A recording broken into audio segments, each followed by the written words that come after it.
It is 9 minutes after 3 o'clock. Good afternoon and welcome to Beyond the Headline with me, Aldrin Sampear. Thank you so much for choosing us this afternoon. We're with you from now up until 6 o'clock. Well, I was about to say that it is the 1st of March and it's my birthday month. That is what I wanted to say. It's the 1st of March, it's my birthday month. My birthday is the 7th of March. So yes, we will be accepting any gifts during this month. Any birthday gifts will be highly appreciated. 0614-104-107, and you can also drop me an X at Aldrin Sampear. Our studio line is 086 0002032. So coming up on the show this afternoon, we speak to Karabo Ramohuma, who's the provincial treasurer of SAMU in Gauteng, and this is following the successful court bid to overturn a decision that was taken by the city of Johannesburg to dismiss 130 employees, and the argument at the time from the council or the city of Johannesburg was that the 130 employees were contracted on a non-permanent basis. However, though, there was a conversion that happened later on in 2022 where they were made permanent.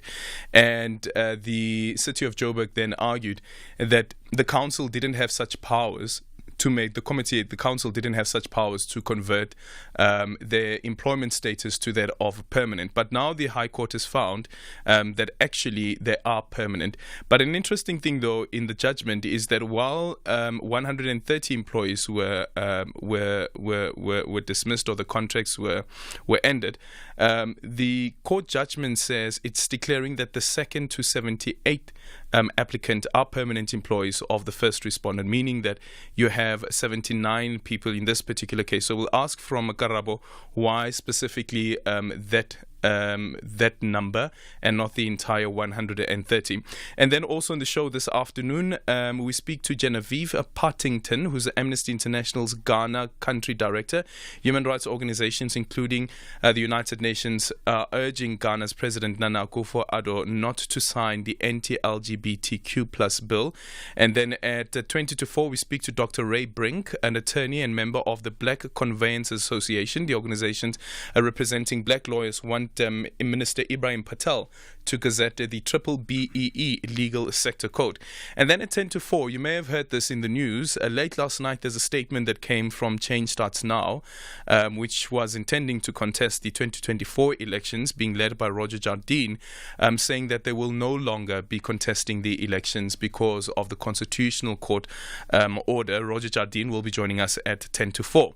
At 10 past 4, we speak to Puteho Mujabilu, aviation analyst, the business rescue practitioner of Mango Airlines, confirming that Ubuntu Air Service has been named as the preferred bidder.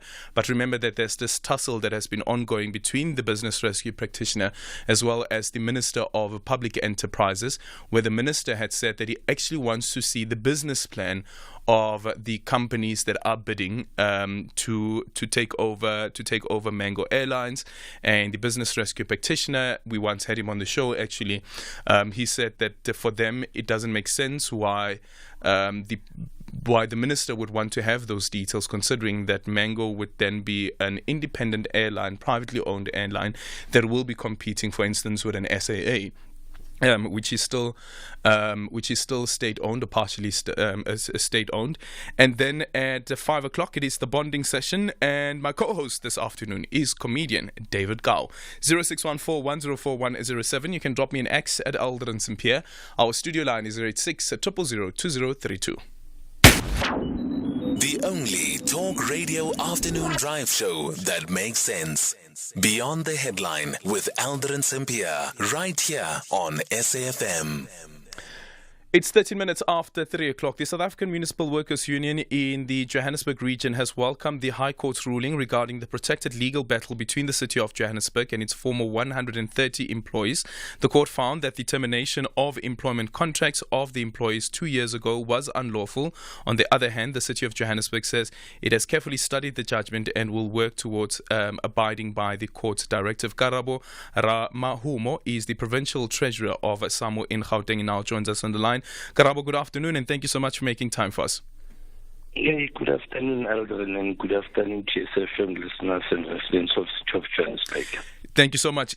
I just need clarity quickly on this. So there were 130 employees whose contracts were terminated. However, though, the court order speaks of the 2nd to the 78th applicant are permanent employees of the first respondent, meaning the City of Johannesburg. Why not the entire 130? Why only 79? There are various reasons to that, but I want to start with the most common ones. In the process of doing that, while they were now doing proper checks and balance, the then administration of DA then realized that in some instances they even dragged people who were, for instance, not supposed to have been there. Without fearing to mention people, but I have members who then come to us as some and say, we have received an email from the employer saying our names were included erroneously there. That would be the first category. The second category, which is maybe the second greatest, the first one, people that were dismissed there. Remember, contrary to the notion that the racist DA government was pushing, they are qualified professionals. Some were even recruited from the private sector.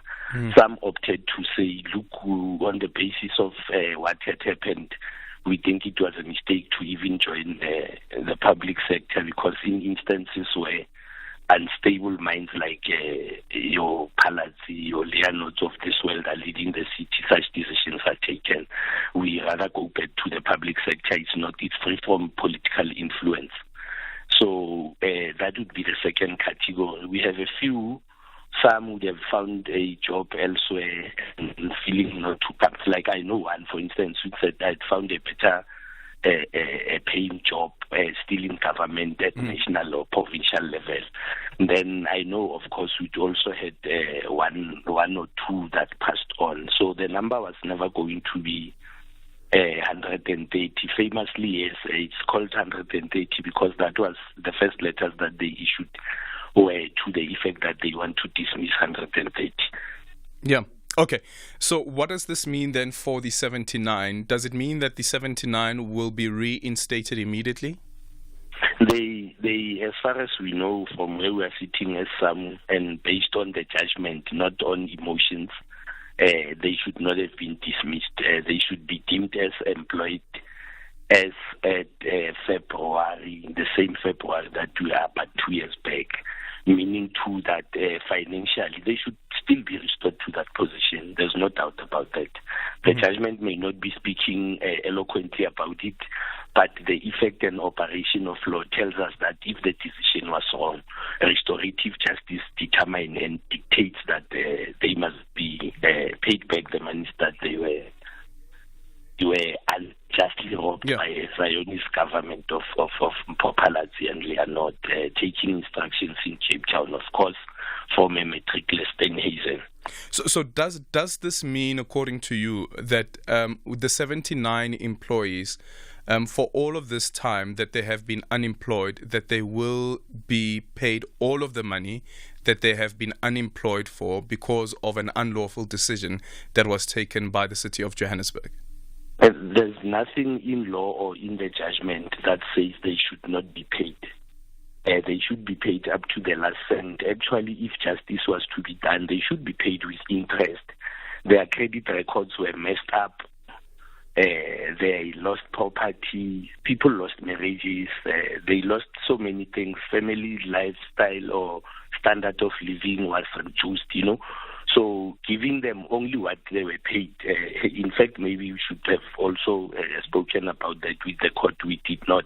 But if true justice was to happen, they must be given, they can't be paid only that. They ought to have been paid even with interest. Yeah, because they suffered a lot. The loss that they suffered is immeasurable. Mm-hmm. So one of the points that was raised initially, and this is the thing about having coalition governments, and then the coalition governments change, and for instance now the government that is in charge now is saying that they will abide by the decision, but if it was still maybe the coalition being led by the Democratic Alliance, they would have probably have said that they were going to appeal this decision. But the point is that So they were appointed. And after this appointment, they were appointed on a non-permanent contract. There was the conversion that then happened, that they then became permanent. And then the city of Johannesburg then said that actually the council didn't have such powers, or the committee didn't have such powers to convert these non-permanent contracts to permanent contracts. What are the lessons that have been learned out of this? The first lesson, and I'm sure that people that should take note of and never forget, it's political parties. The first lesson learned is that lies have got short legs. All those things that they were speaking about, if you read the judgment, the judge alludes to the 2012 staff establishment policy framework of the city, and that it was followed. So when they were fired because they were deemed to be pro-ANC purely because they are Africans. In the main, it will teach racists like DA not to bring their racism in a public space like local government. Those that would benefit the most out of this judgment is not ourselves, is the racist minds. Perhaps they would see the need to change, while especially they are still in that space. Okay, thank you so much for your time. That is the provincial treasurer of SAMU in Gauteng, Karabo Ramohuma, and this is on that court application that has been brought before the High Court following the dismissal of 130 employees or the contracts that were terminated because the city at the time, under the Democratic Alliance, said that their conversion was unlawful. And again, the instability that comes with coalition governments also leads to this. And as Karabo is saying, that just think about the financial status of some of these people, and perhaps maybe some of them may have even lost their houses and lost their assets because they couldn't afford them at the time because they no longer had a salary. It's 21 minutes after 3 o'clock. Pyramids FC trust their secret plan will trouble their Mauritanian visitors. But FC Nwadibu say they have traveled with the correct tools to rearrange the pyramids. This is the CAF Champions League. Do not miss out on Africa's beautiful game.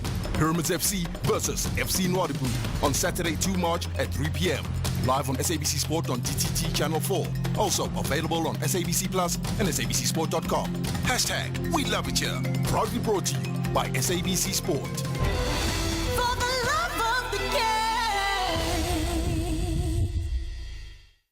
Get South Africa's best adventure SUV. The new Ford EverSport 2-liter auto bi-turbo 4x2, now from only $14,499 per month with no deposit. With 20-inch alloy wheels and black exterior accents. Get the new Ford EverSport at your nearest Ford dealer today. T&Cs apply.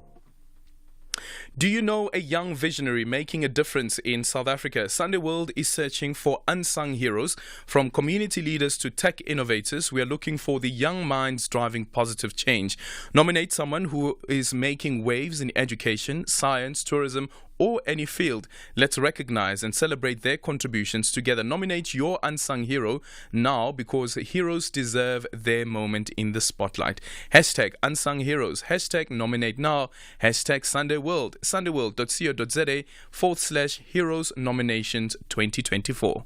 Beyond the Headline with Aldrin Sampear on SAFM. Weekdays 3 to 6 p.m. 0614-104-107, and you can also drop me an X at Aldrin Sampear. Our studio line is 086-000-2032. We're in conversation next with Genevieve Partington, who is Amnesty International's Ghana Country Director.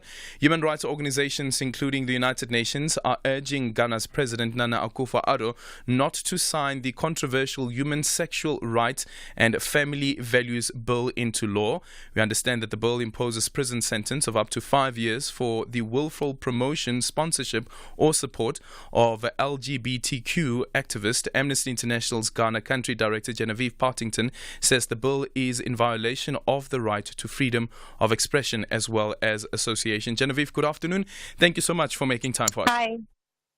Thank you. Have you engaged the government at all on this bill?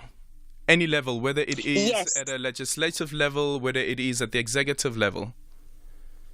Yes, so thank you so much for having me. We have, when the bill was initially introduced into Parliament in 2021, we did write a memo to Parliament, a coalition of NGOs that was spearheaded by Amnesty International, letting them know the consequences and implications of this bill, how it is an abuse of human rights, and it is actually against the current Ghana constitution. So we did this, and also Office of the Attorney General in Ghana also sent a memo to Parliament to show that the bill needs to be thrown out because of the ties to public funding, and it also abuses human rights. So I feel the government in general are very aware that this bill will have a negative impact on Ghana. However, you know how Parliament is, majority carries the vote. It was decided that the bill should be passed. That was on 28th February. Now, with regards to that, we have sent an appeal to the president of Ghana to urge him not to sign this bill. They are very aware, the government is aware of the implications of the bill. We are hoping the president does not sign. However, if he does sign, there definitely the NGOs were trying to gather, and we are definitely going to take legal action. Yeah. So the United Nations has also expressed itself on this and saying that this is profoundly disturbing. The bill is profoundly disturbing, and that the president shouldn't go ahead with enacting this particular bill. However, though, is there anything else that could be done to at least put some level of pressure on President Nana? I think what is happening right now is diplomatic communities are definitely reaching out to the president and the cabinet, just urging them not to sign the bill. I know there's a lot of political pressure because the bill was put in Parliament not just by opposition leaders, but there are also persons from the governing political party that are part of the proponents of this bill. So I know that there's a lot of political pressure on the bill, and I'm aware that should the president sign and it's passed, and we try and fight it even in court, I know the proponents of the bill will also come stronger. But the fight is not over. For us, we still have hope, and we are definitely taking legal action. We are currently gathering, a number of civil society organizations in Ghana, and we are discussing the way forward in terms of mounting a lawsuit against the fact that Parliament should not have even presented the bill at all, because it is unlawful to abuse anyone's rights, and it was already an abuse of rights. So the bill should not even exist in its current state. Yeah. We are afraid for human rights defenders as well, because the bill directly,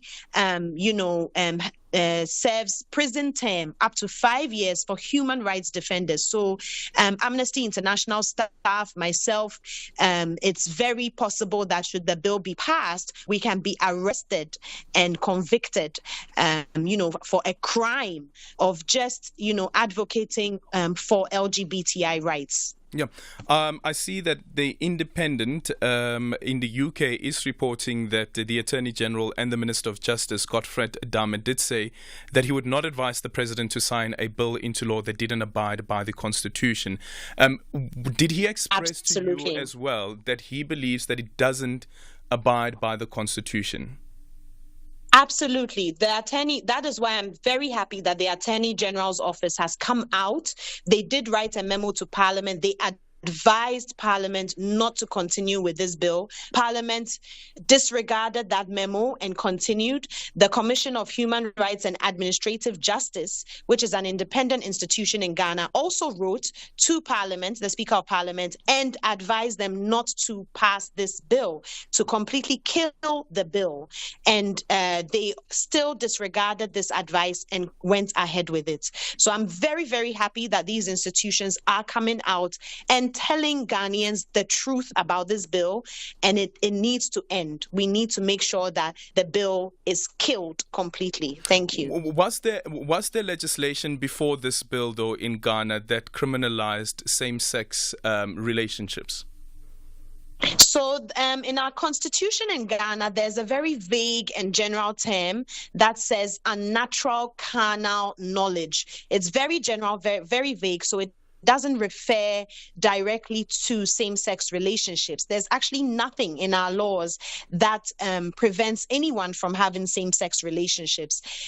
What our constitution stands for is human rights for everyone and needs to be enjoyed by everyone. Everyone has the right to life, dignity, and freedom of association. So based on our constitution alone, same-sex relationships are allowed in this country. So the fact that we are having something that is completely against the Constitution is a shock to us human rights defenders. So there's currently, as the law stands in Ghana, it's completely vague and does not directly implicate same-sex relationships. Thank you so much for your time. That is Genevieve Partington, who's Amnesty International's Ghana Country Director.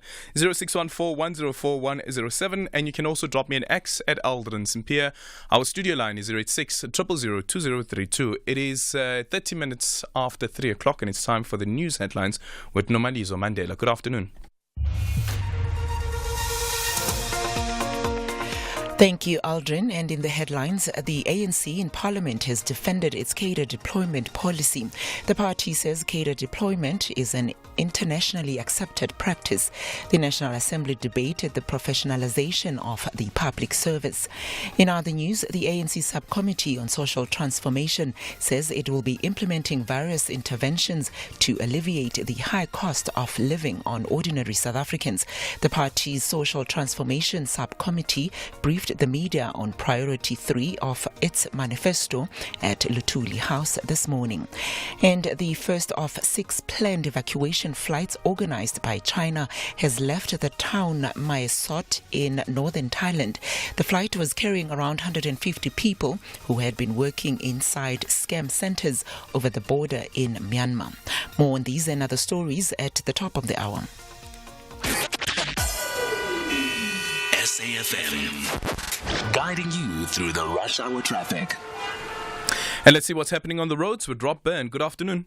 Thanks, Aldrin. Good afternoon, everybody. Joburg, first up, a couple of issues around the Galulis interchange. One, a crash coming in from the airport back into Galulis on the R24, just by the N12 merge. There is a little bit of a backlogging situation there, and a crash at Heldenace on the N3 North. So if you're coming from Elan's interchange, up passing the cement factory on your way to Galulis, just being held up into that crash scene by the M2 highway off-ramp. Coming out of Pietermaritzburg, it's quite a backlog down towards Durban side. Between Pietermaritzburg and Ashburton, weekend volumes getting caught in a broken down vehicle just before the Ashburton exit.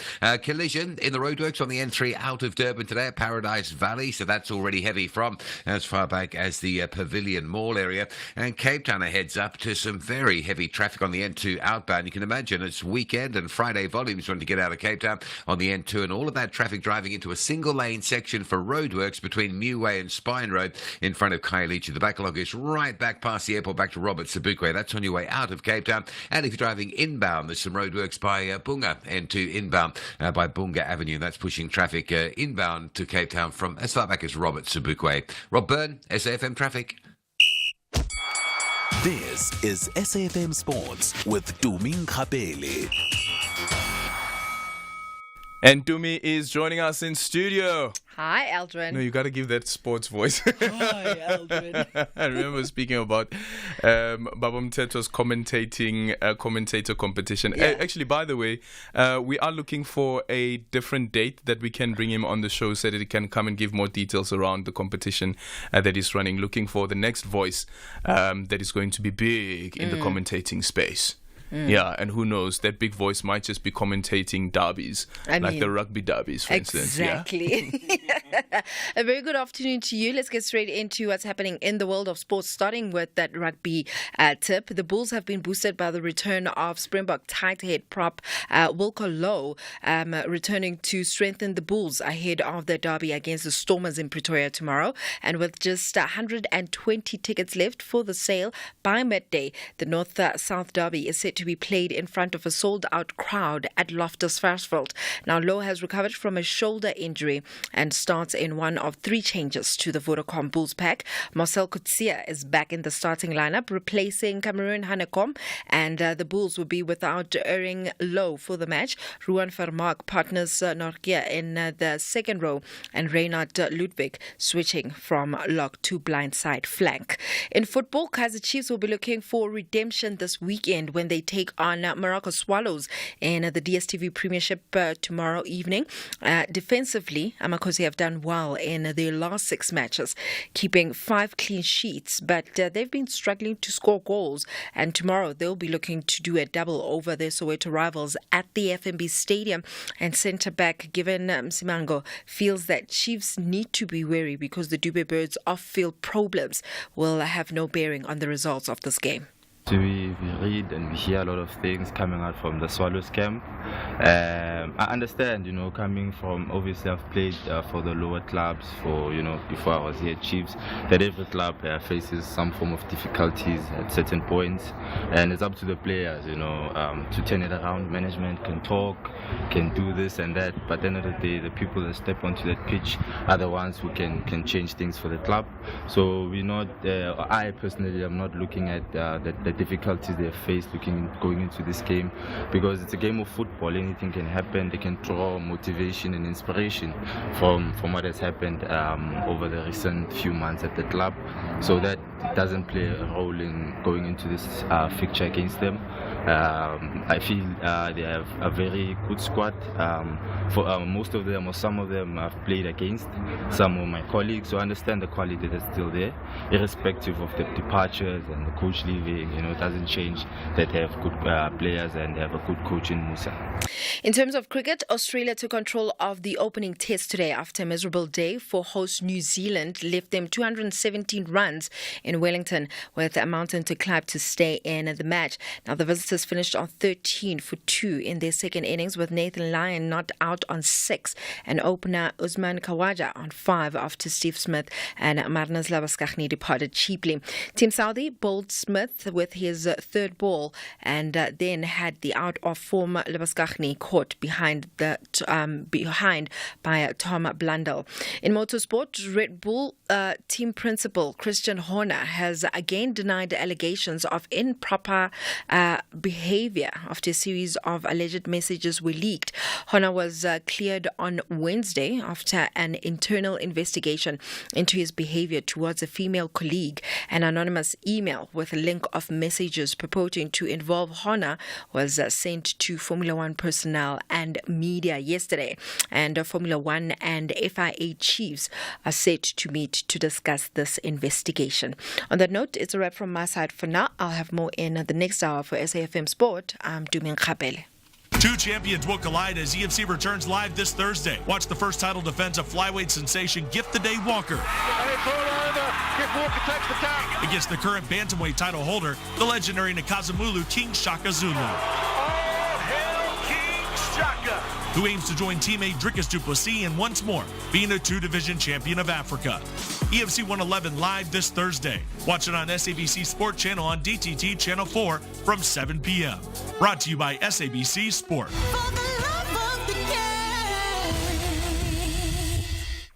MasterChef, the biggest, most loved culinary TV show on the planet, is coming to S3. This fresh local version of MasterChef South Africa will cook up a storm on S3 for the first time in 2024.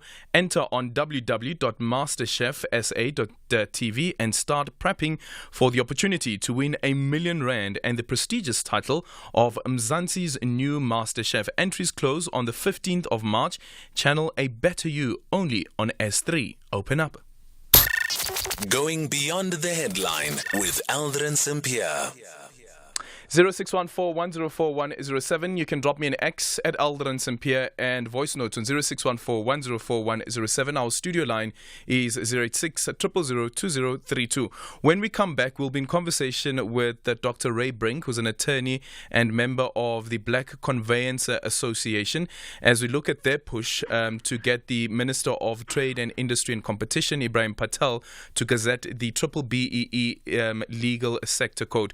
And then at around at 10-4, we're in conversation with Roger Jardine, the leader of Change Starts Now, after the decision that they took, communicating it late last night, that they will no longer be participating in the elections. Well, they will no longer be competing for a seat in Parliament, which, of course, will be taking place on the 29th of May, 2024. He will be sharing the decision with us and the rationale behind it at around 10-4.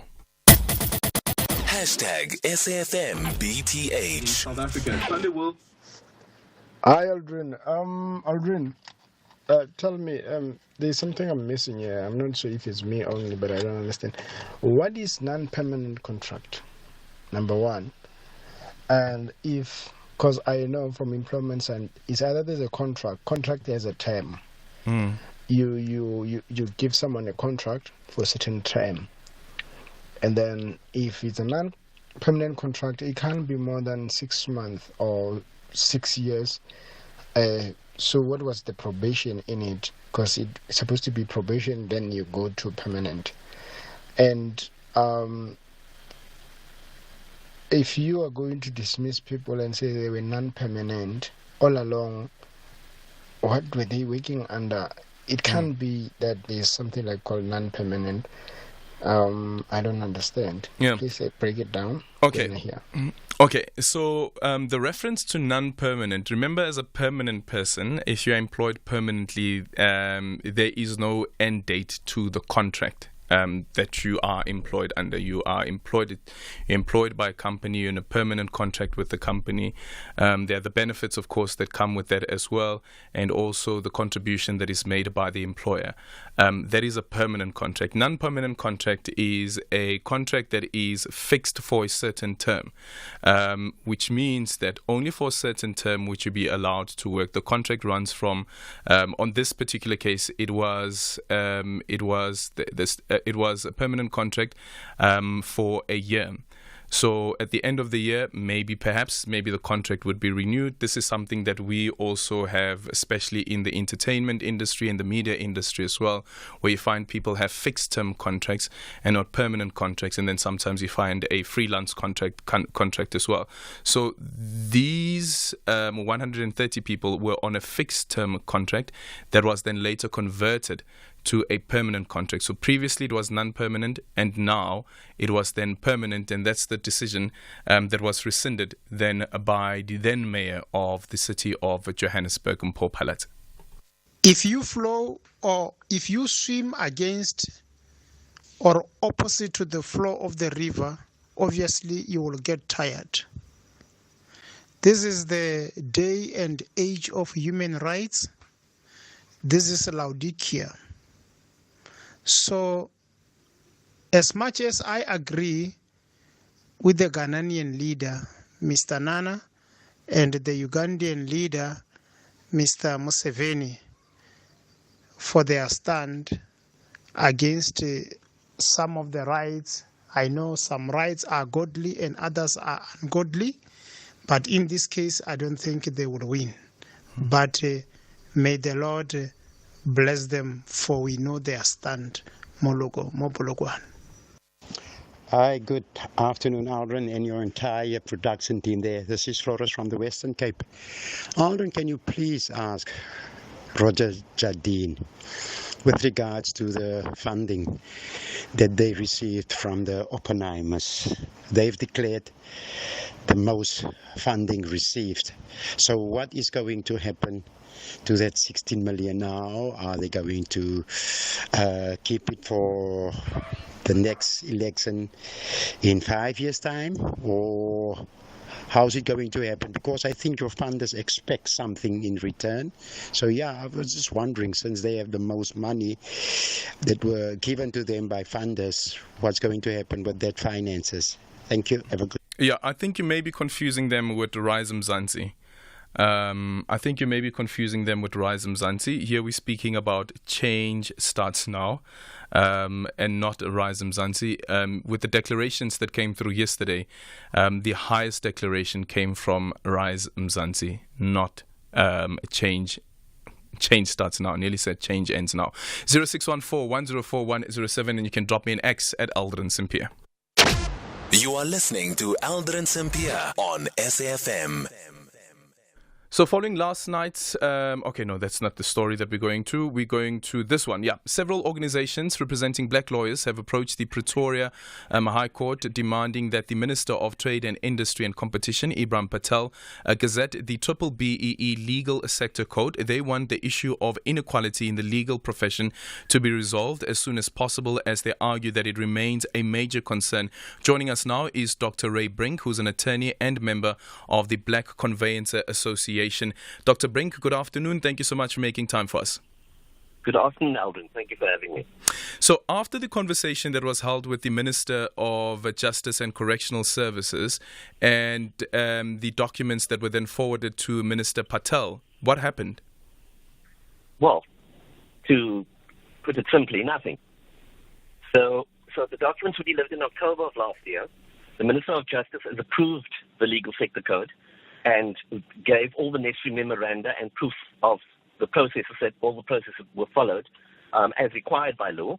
And then we heard nothing. We wrote a letter.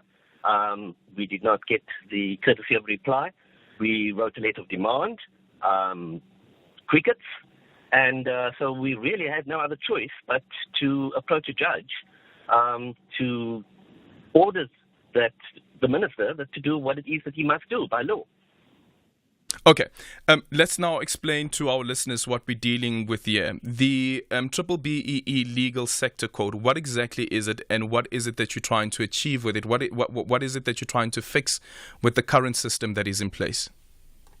Okay, so where a sector does not have its own code, a generic scorecard applies.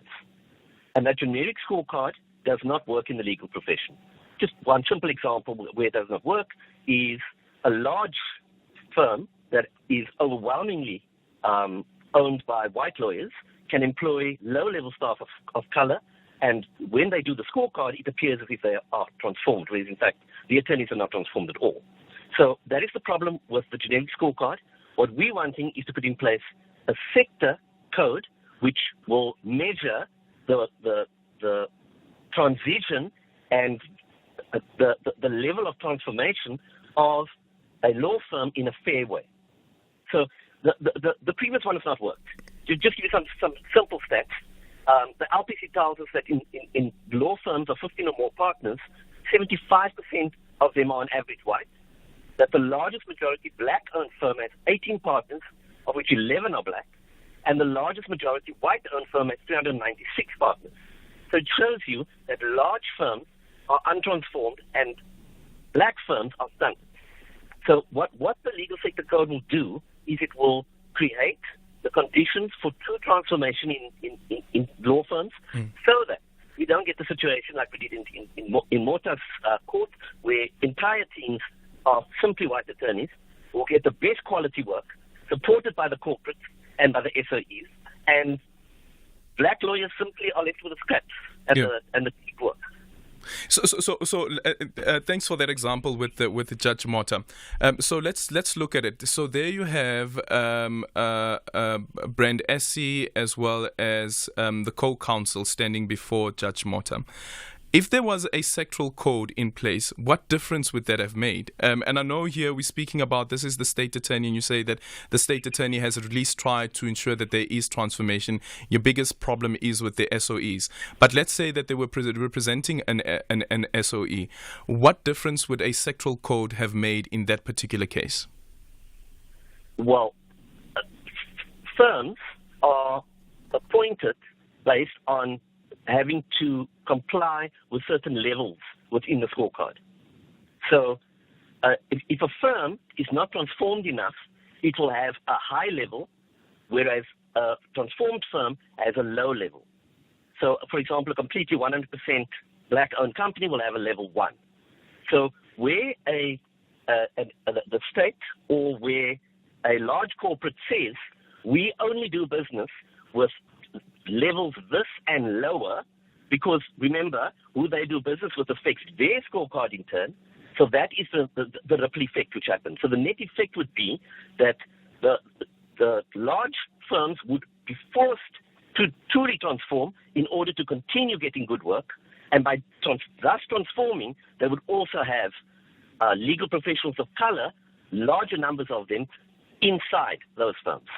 Is there anything, though, that stops SOEs right now from fostering that transformation, from making sure or insisting that there be black legal counsel that is briefed?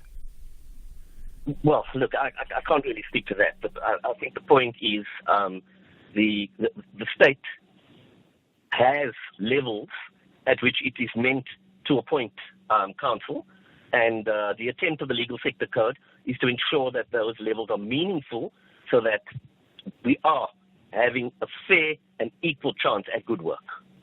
Now that you've petitioned the High Court, has there been a response from the ministers yet? Nothing yet. We are waiting in anticipation. If I may just say, Aldrin. Sure. Our members are aghast. They cannot believe that an ANC minister, where the ANC shouts transformation from the rooftops, is the bar to this transformative process. It is shocking. We cannot get our heads around how, in an election year, an ANC minister can treat black professionals in this way with complete disregard, not even bothering to respond to communications. It is shocking, and something has to be done. It is unacceptable. Thank you so much for your time. That is Dr. Ray Brink, who's an attorney and also member of the Black Conveyancers Association on the BBEE Legal Sector Code 0614-104107, and you can also drop me an X at Aldrin Sampear. Diable Noir can't wait to demonstrate to Sekhukhune United that what they did to them in Limpopo will not prevail in Brazzaville. Meanwhile, Babina Noko targets another victory against Yakadia Mama when they close the group stage curtain. This is the CAF Confederation Cup. Catch Diable Noir FC and Sekhukhune United FC on Sunday 3 March at 6 p.m. live on SABC Sport on DTT Channel 4. Also available on SABC Plus and SABCSport.com. Hashtag We Love It Here. Proudly brought to you by SABC Sport.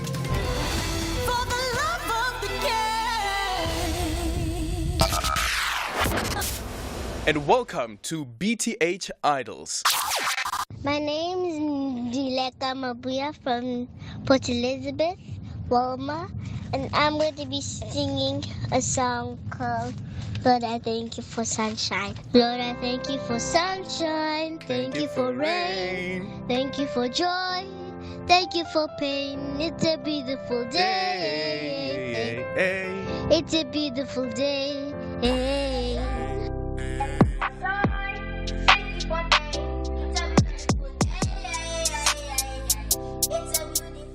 This is Aldrin Sampear on Beyond the Headline.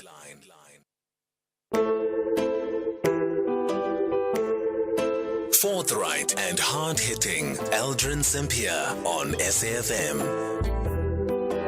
Sometimes you'll think he's personal in approach. Well, the guy is just doing his job. Hashtag don't take it personal. There are new and exciting moves for the SABC2 familiar. From the 4th of March, the life-changing game show Deal or Not No Deal with Katlego Mabuye officially moves to SABC2 weekdays at 6:30 p.m. It is where you belong. Aldrin Sampear on Beyond the Headline.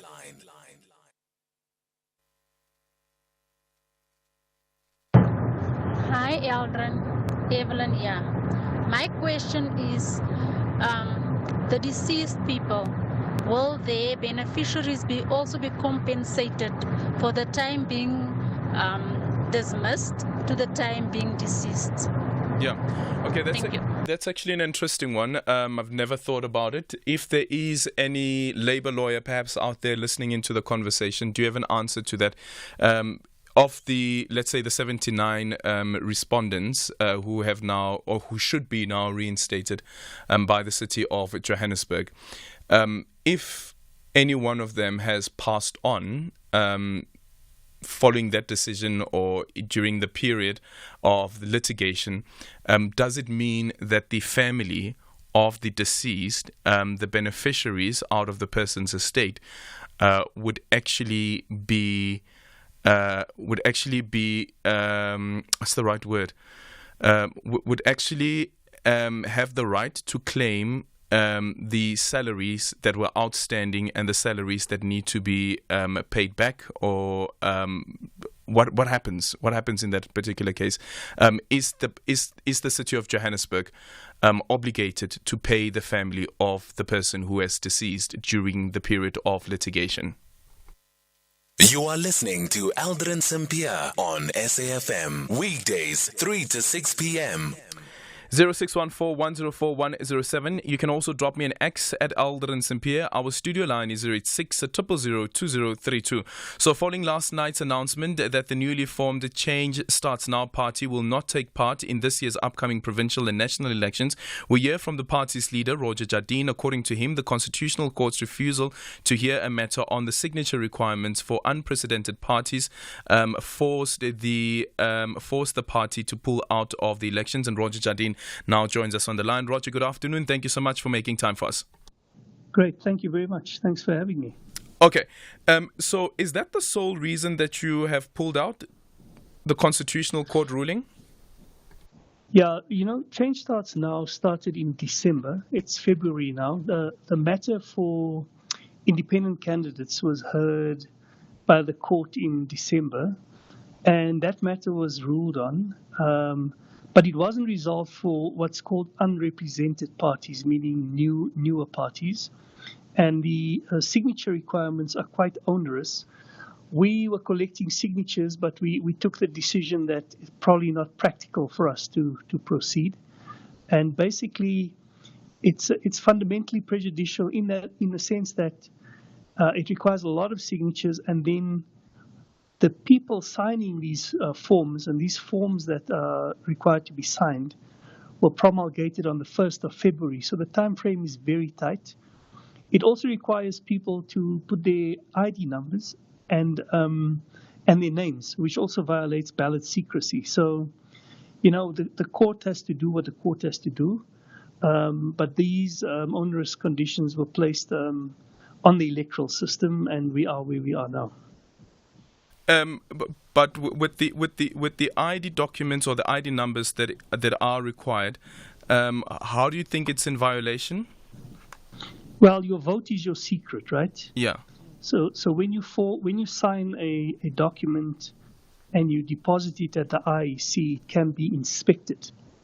So there are two issues, and I don't want to confuse them. The one issue is that there are many signatures required. So, for example, to contest at a national election, you need 14,000 signatures, and then you break it down per province, and you're looking at over 40,000 signatures.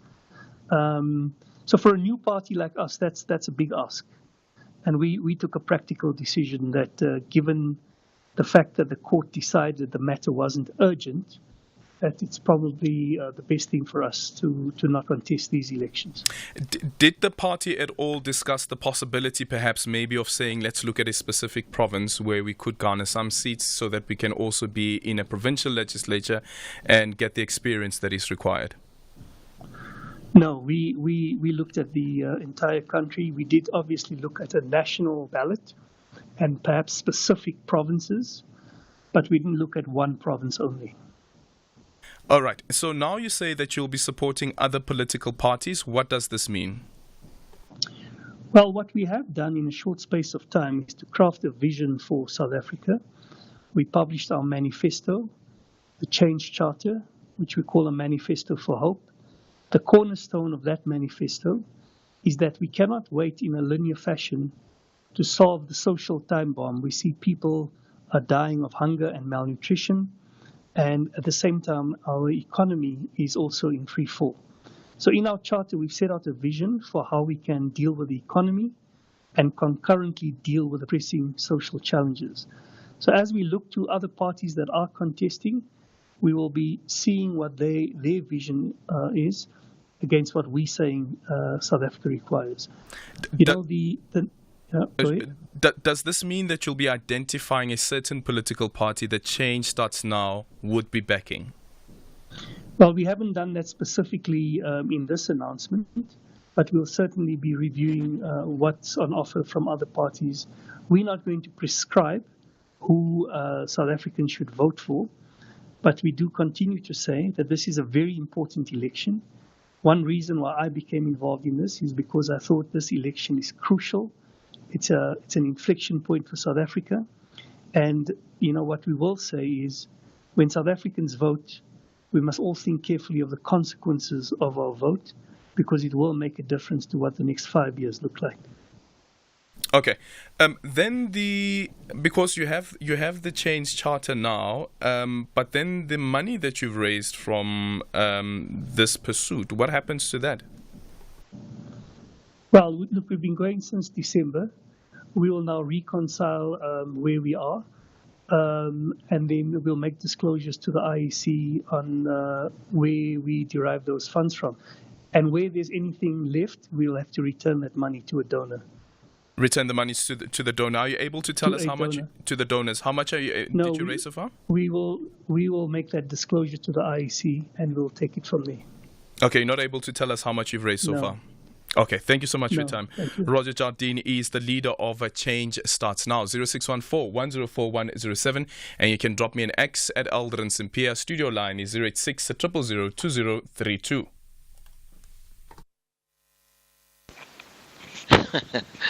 What a Freudian slip there, Aldrin. Change ends now. Maybe there's some truth in there, because change starts now certainly has misfired. I'm quite disappointed, but I wouldn't say I'm surprised at all. I mean, I didn't know Roger Jardine until the day he announced that he was starting a party. Thanks, Farai.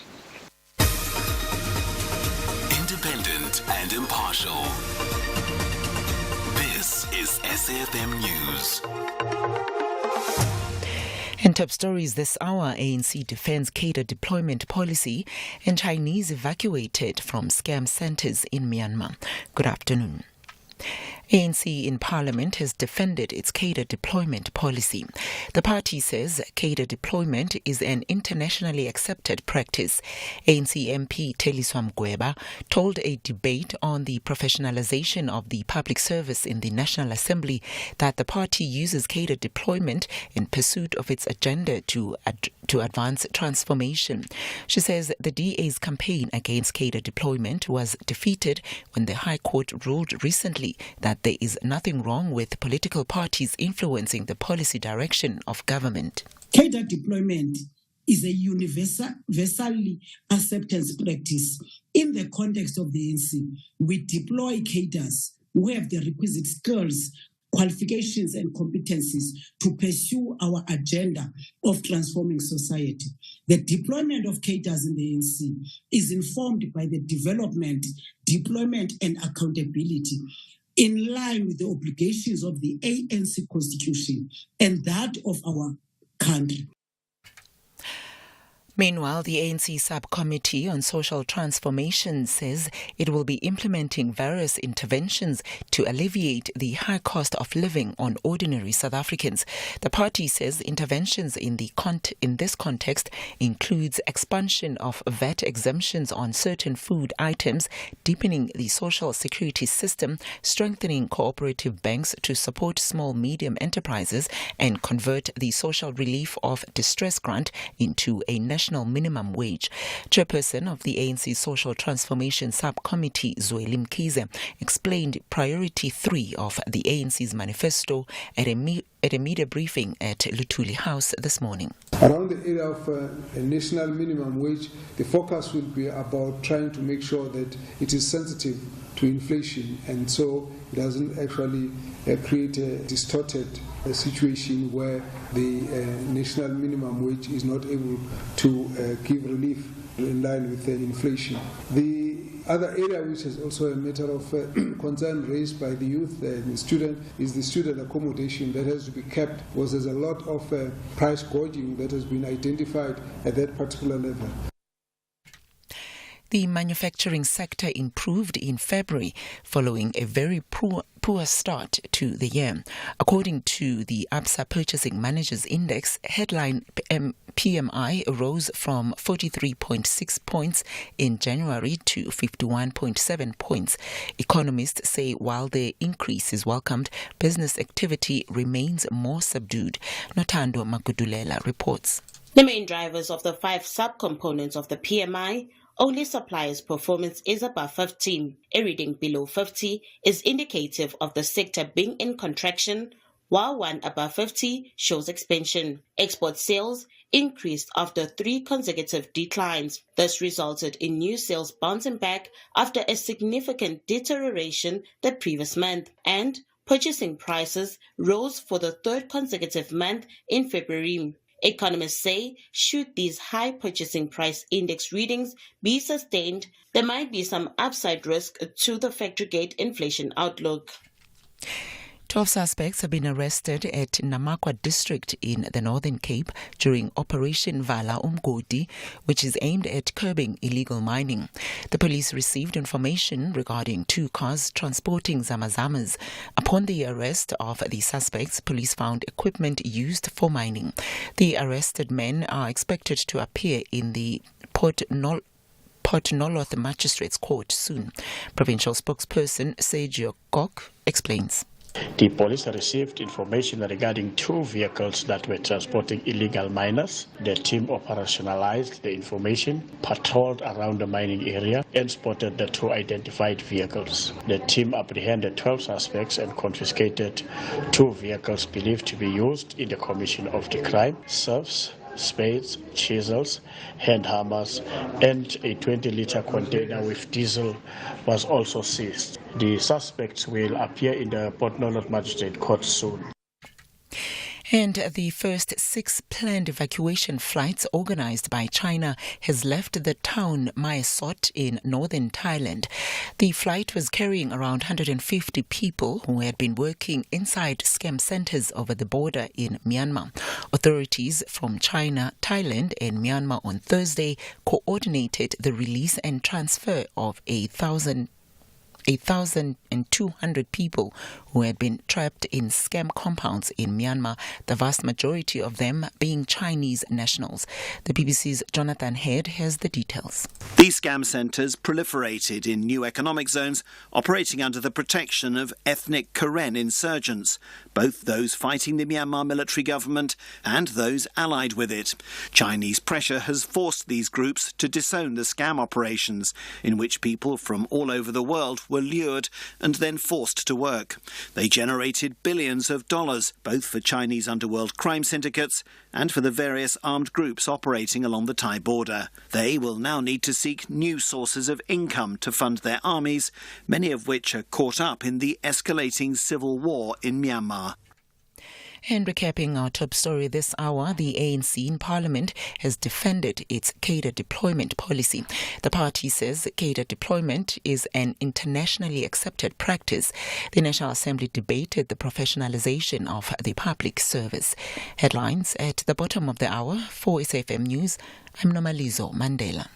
In sports, Hamilton shocked by his pace on the first day of the Bahrain Grand Prix, and Loftus achieves sell-out objective for Stormers Derby. More details at 4:30.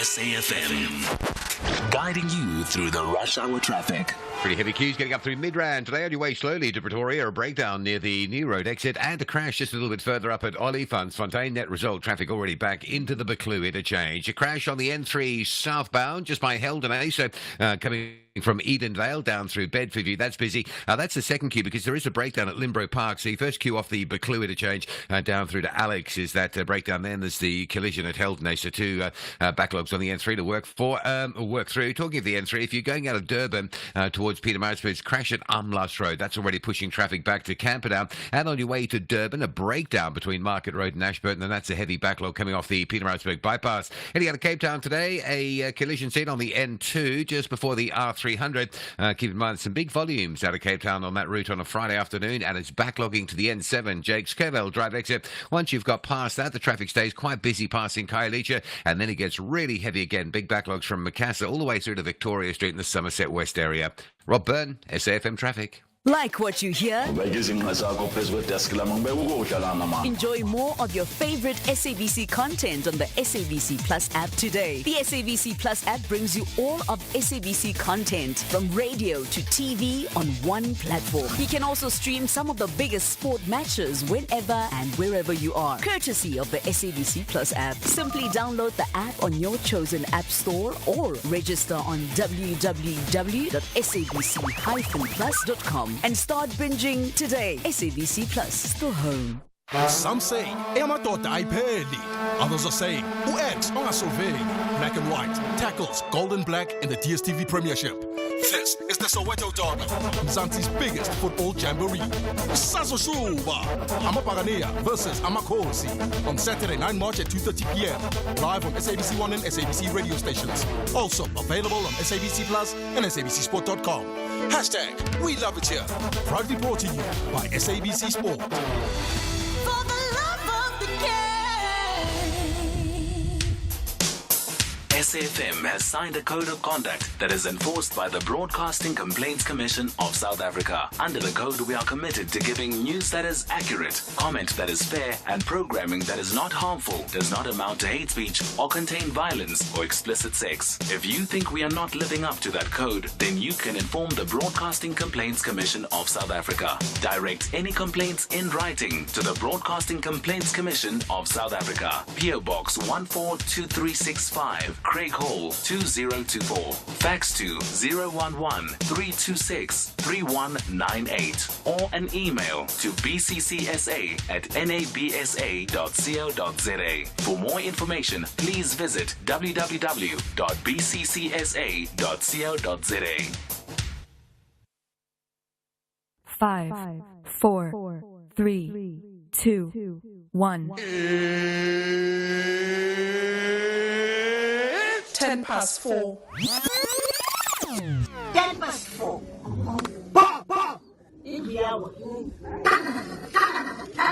This is Aldrin Sampear on Beyond the Headline.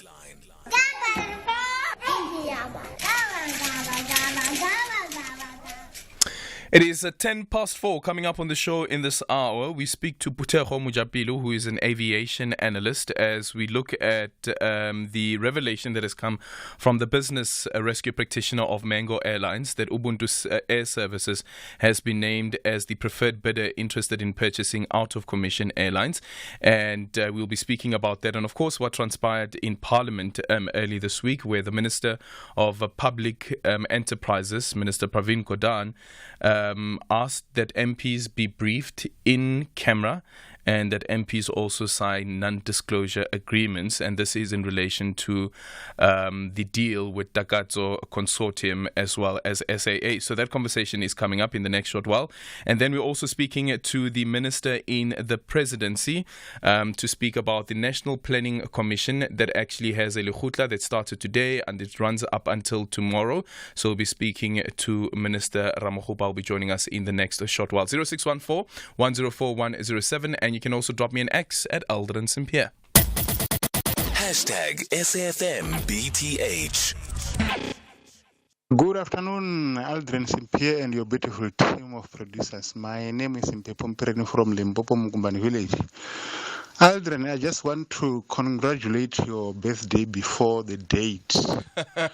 Congratulate. Huh? You shall have a very good day that day.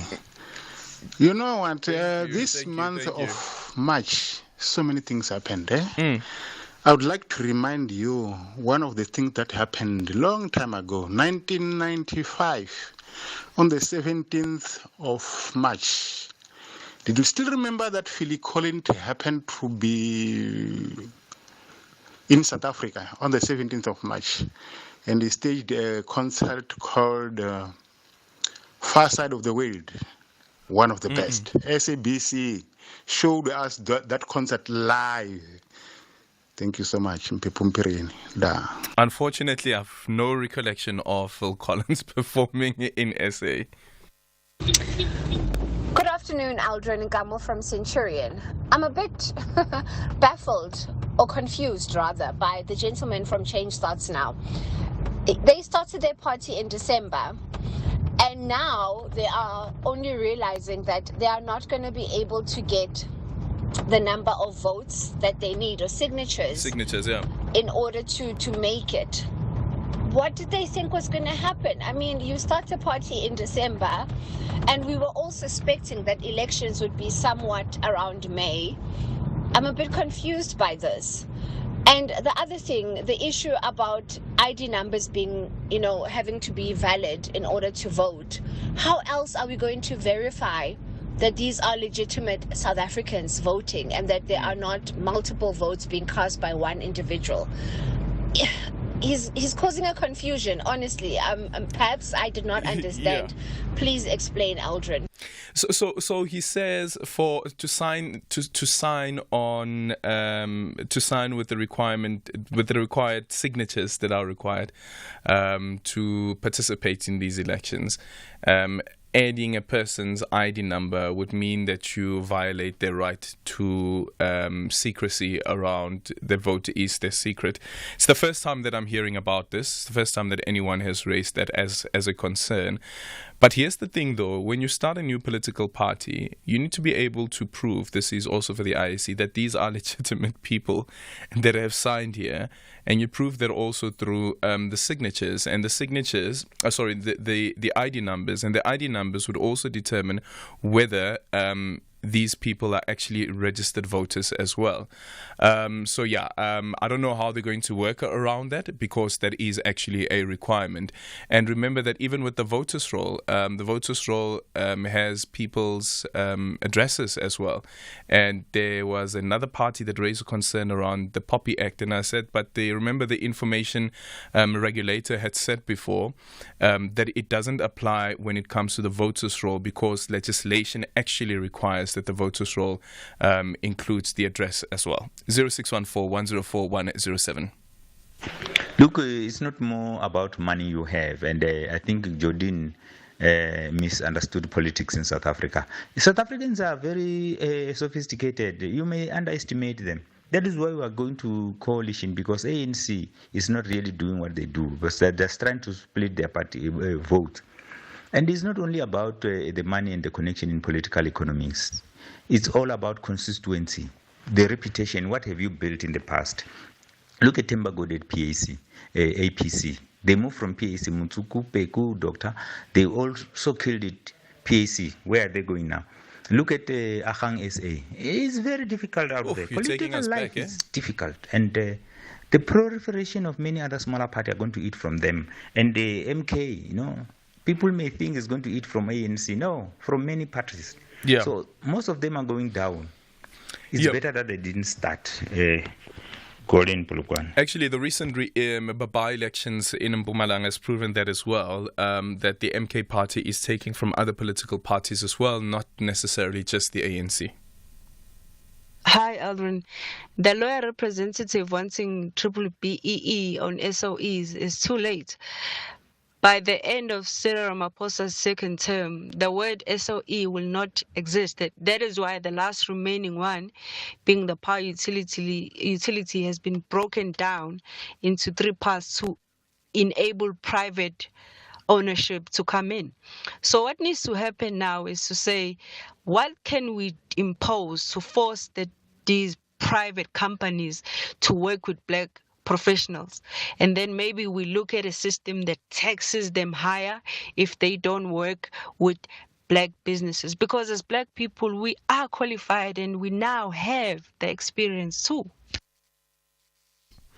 Let's go to Anonymous joining us from Cape Town. Anonymous, good afternoon. Hi, good afternoon, Aldrin. I'm all right, fine. I don't want to waste any of your time.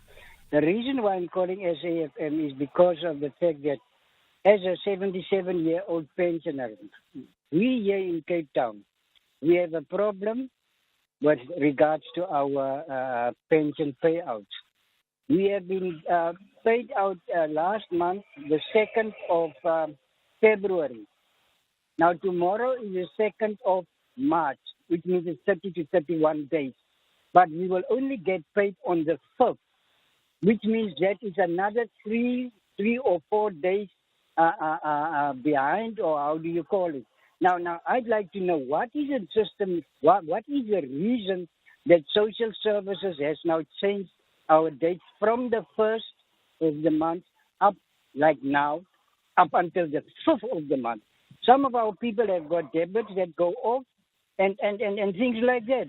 And now, how do we go about? I mean, does that make sense? You can tell me whether that because you, Aldrin, you've got your salary or paid in on a specific date. It doesn't matter whether it's a Sunday or on a Sunday or a holiday or what, but you get your money. I mean, your phone goes off from the bank. But now we must now wait for the 5th, the 4th or the 5th, that evening on 12 o'clock. Our phones will be going off, and then we'll see. Okay, your money is in your account, so you can now go and draw wherever. If it's an auto bank or if it's a pay point, it doesn't matter.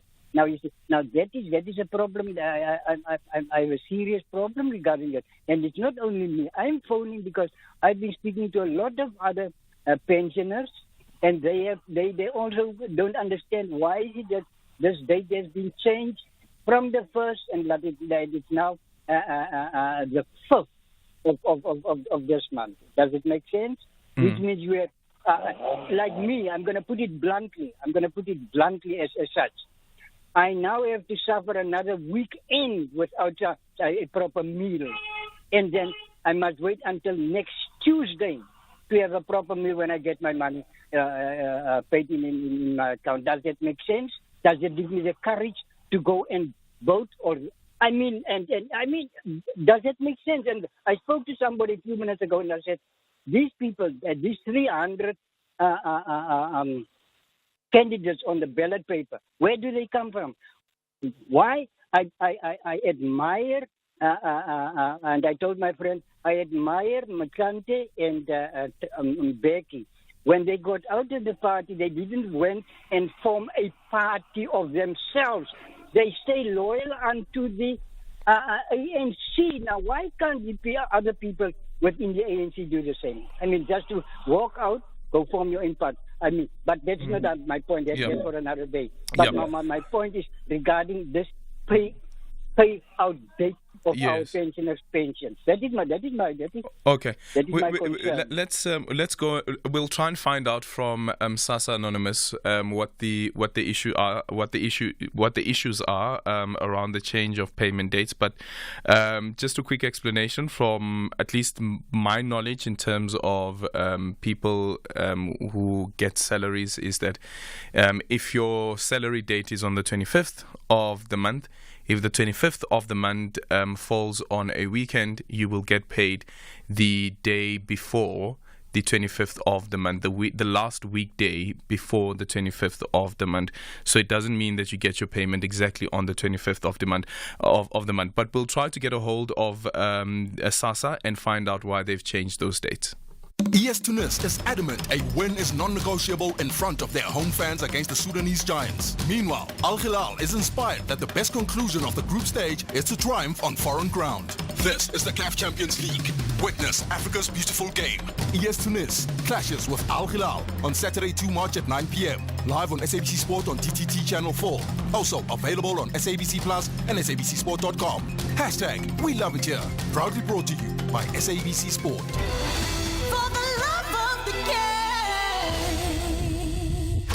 Aldrin Sampear. Why the people in life running after money? Just a quick one, Colonel.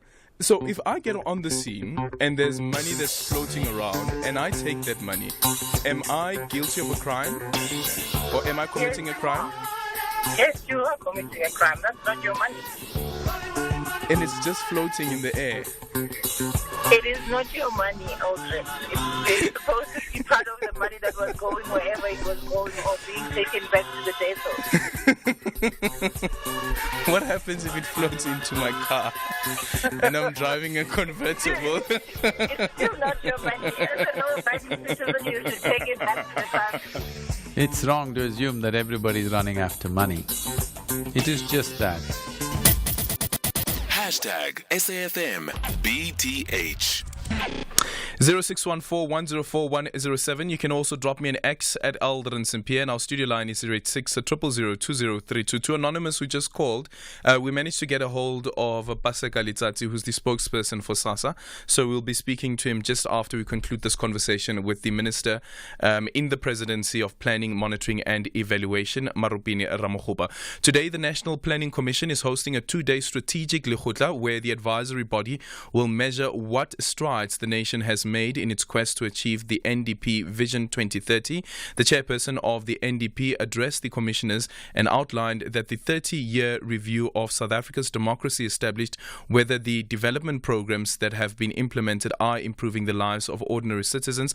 Under the theme, Taking the NDP Forward, the lekgotla will also undertake to review the mandate of the NDP to government after 2030. To share more about some of the reflections from the first day, we speak to the Minister in the Presidency for Planning, Monitoring and Evaluation, Marupini Ramokgopa. Minister, good afternoon and thank you so much for making time for us. Good afternoon and thank you for having us. Minister, in your address, the keynote address earlier on, you spoke about the issue relating to the budget that goes to the NPC and how the constraints around that budget has had an impact on the NPC. Are you able to give us what the assessment has been, how far, or what the impact of that of the budget cuts have been on the NPC? Thank you so much for having us. Well, the budget cuts, of course, have really affected a number of departments and entities of government, and for right reasons, of course. And obviously, we do also appreciate the fact that a lot had to go through into deciding what exactly are we going to cut as it relates to what we are supposed to be doing at government. To assess the work of government, but also to do research to then now make sure that when we then now advise cabinet and the president in particular, we do so from available information that would have been conducted because of the research that we would have done. So some of the things, of course, that have been cut would be goods and services, and it would also be a number of interventions that we would have made as it relates to research. So we are going to find ourselves having to cut some of those so that we can then now be able to stick to the budget that has been given to us. Considering how important the NDP is, because it is actually the country's plan that we speak of, and I remember when it was introduced, even the opposition parties that have supported the NDP at the time, the data that comes from the NPC is very important.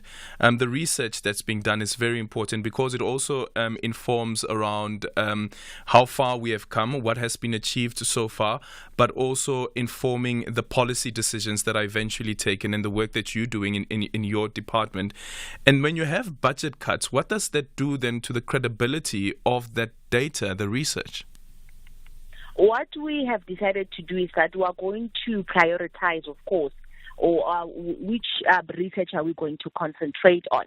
We're not going to cut on the quality of the research that we do, but we will then now reprioritize some of those 8 priorities that we have put in place for ourselves as this particular third NPC. And we would then now see how do we best utilize a little bit that we have to stick to that which we know is necessary more than the others, as it relates to the kind of data that we need to use to be able to advise for policy making and so forth and so on, as it relates to our job of advising the cabinet and the president. So we will not put cut on the quality of, or we will not allow anything to affect the quality of the product that we use, but we will then now reprioritize to see which one are we going to concentrate on. You also spoke about the end of the 6th administration ahead of the 29 May elections, and you believe that the lekgotla can reflect on what can still be done towards the end of this term. I wonder, though, also around the relevance of the NPC or even the NDP, considering some of the targets that have been set. We are 6 years away from 2030, and our unemployment rate is still very, very high. The NDP had a target that by 2030 we would have achieved 6% of unemployment, and right now we are at around just over 32%. Look, the capacity of the state, that where it is today, is precisely because of the what the NPC has been able to drive throughout the years since it was adopted. The NDP was adopted. And we've then now been able to see a new way of doing things as it relates to how government measures its own successes, how it then now assesses its own failures, and the mitigation point of how do we then now make sure that which we could not do, or the risk thereof, how do we deal with it? And this is precisely because of the assessment that we usually give, that we do periodically. Some of them we do them annually, some of them we do every 5 years, and some of them we do them every decade. So that has then now assisted government to be able to say, we were supposed to probably have eradicated poverty at this particular level. We haven't been able to do it. Then how do we then now make sure that we put systems in place to rectify that which we were supposed to do? And of course, government was slowed down, not only because of the issues that were happening domestically, but because of issues that had affected the whole globe, such as the COVID-19 pandemic. It is for this reason that most of the things that were supposed to have happened at a specific time then had to come to a standstill. Yep. Now we are working on recovering, not only doing what was, but recovering that which we had lost. Thank you so much for your time. Marupini Ramakgopa is the Minister in the Presidency for Planning, Monitoring and Evaluation. Going beyond the headline with Aldrin Sampear. Okay, so we got a call a bit earlier on from Anonymous complaining about the dates that have been changed for the payout of social grants. Paseka Litsatsi is the spokesperson for the South African Social Security Agency, joins us on the line. Paseka, good afternoon. Thank you so much for making time for us. Is it true that the dates have been changed, and what's the rationale behind it? Good afternoon, Aldrin, and thanks for having me. Look, we basically publish the payment dates of the year in January, so nothing has changed. But I think I may have to explain so that I clear the confusion. The payment of social grants happens on the third day of every month. However, the difference is if the third day of the month falls on Saturday or Sunday, we'll then start the payment on Tuesday. And this is the arrangement we had with the banks and the retailers, because in any case, the retailers would not be able to pay on Monday because it means they must have the money in the shops on the weekend, and that will obviously bring unnecessary thugs or criminals to their stores. So it has not changed. It is consistent. It's just that this month ended on the 28th or on the 29th, and obviously the third will be on Sunday. Then the payment of social grant will commence on Tuesday. Okay, thank you so much for that, Paseka Litsatsi, and perhaps maybe to Anonymous as well. If you have installments that are supposed to go off and debit orders that are supposed to go off, speak to your bank and rather move the date to a later date. It's a minute after 4:30. Time for the news headlines. Thank you, Aldrin. And in the headlines, former statistician General Baidi Lihotla has warned that South Africa could soon become a failed state if there is no proper government planning. Lihotla says government's failure to plan for the future is what stands in the way of development and the reduction of poverty, inequality and unemployment. In other news, the ANC in Parliament has defended its cadre deployment policy, saying it is an internationally accepted practice. This was during a National Assembly debate on the professionalization of the public service. And the authorities in South Korea have raided the headquarters of the Korean Medical Association following a mass walkout by junior doctors. More details on these and other stories at the top of the hour with Greg House. SAFM, guiding you through the rush hour traffic.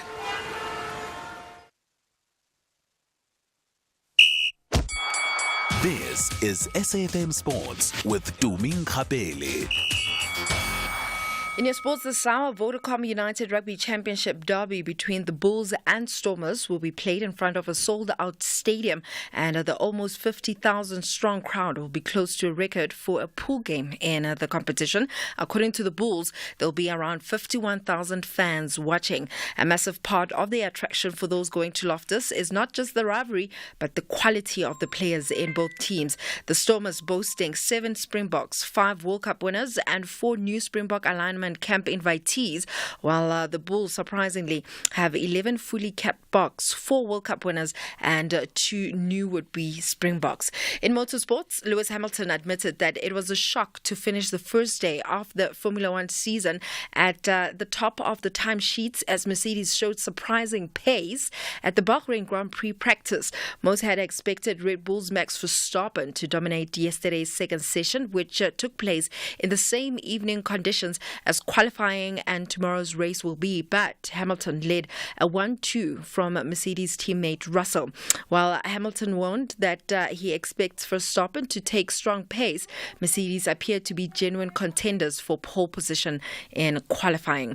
In football, the South African Football Association Technical Director Walter Steenbok says that the 2024 Hollywood Bet Super League will be nothing short of exciting.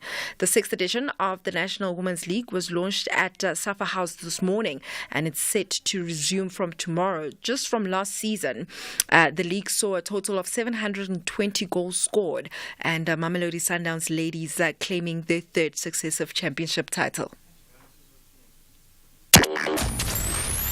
Here, there, and everywhere.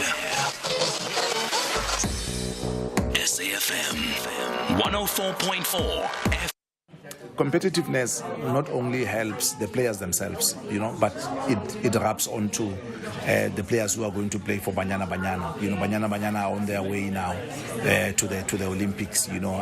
Bar 2 matches against Nigeria. We have seen also last year the World Cup. The majority of the players were home-based players, so you need this league to make sure that they develop in the meantime. Well, apologies about that technical error, but still continuing with sports, Mamelodi Sundowns coach Runali Mokoena believes that the forced venue change for the CAF Champions League clash against TP Mazembe will have very little bearing on their tactical approach. Downs now host their DR Congo counterparts at Lucas Moripe Stadium in Artridgeville instead of Loftus, where they have played all their group stage fixtures because of a rugby match scheduled on the same day. And Mokoena says that the adjustment will be swift. Nothing from a technical perspective. I don't think we expect much.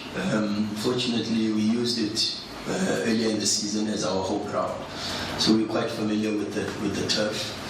We will train there tomorrow just to get a little bit more familiarity around it. Elsewhere, Juventus midfielder Paul Pogba says that he's sad, shocked and heartbroken after being banned from football for 4 years for a doping offence. The 30-year-old was provisionally suspended in September after a drug test found elevated levels of testosterone in his system. The former Manchester United player added that he would appeal. Pogba was randomly tested by Juventus after Juventus' first match of the season, and that was on the 20th of August.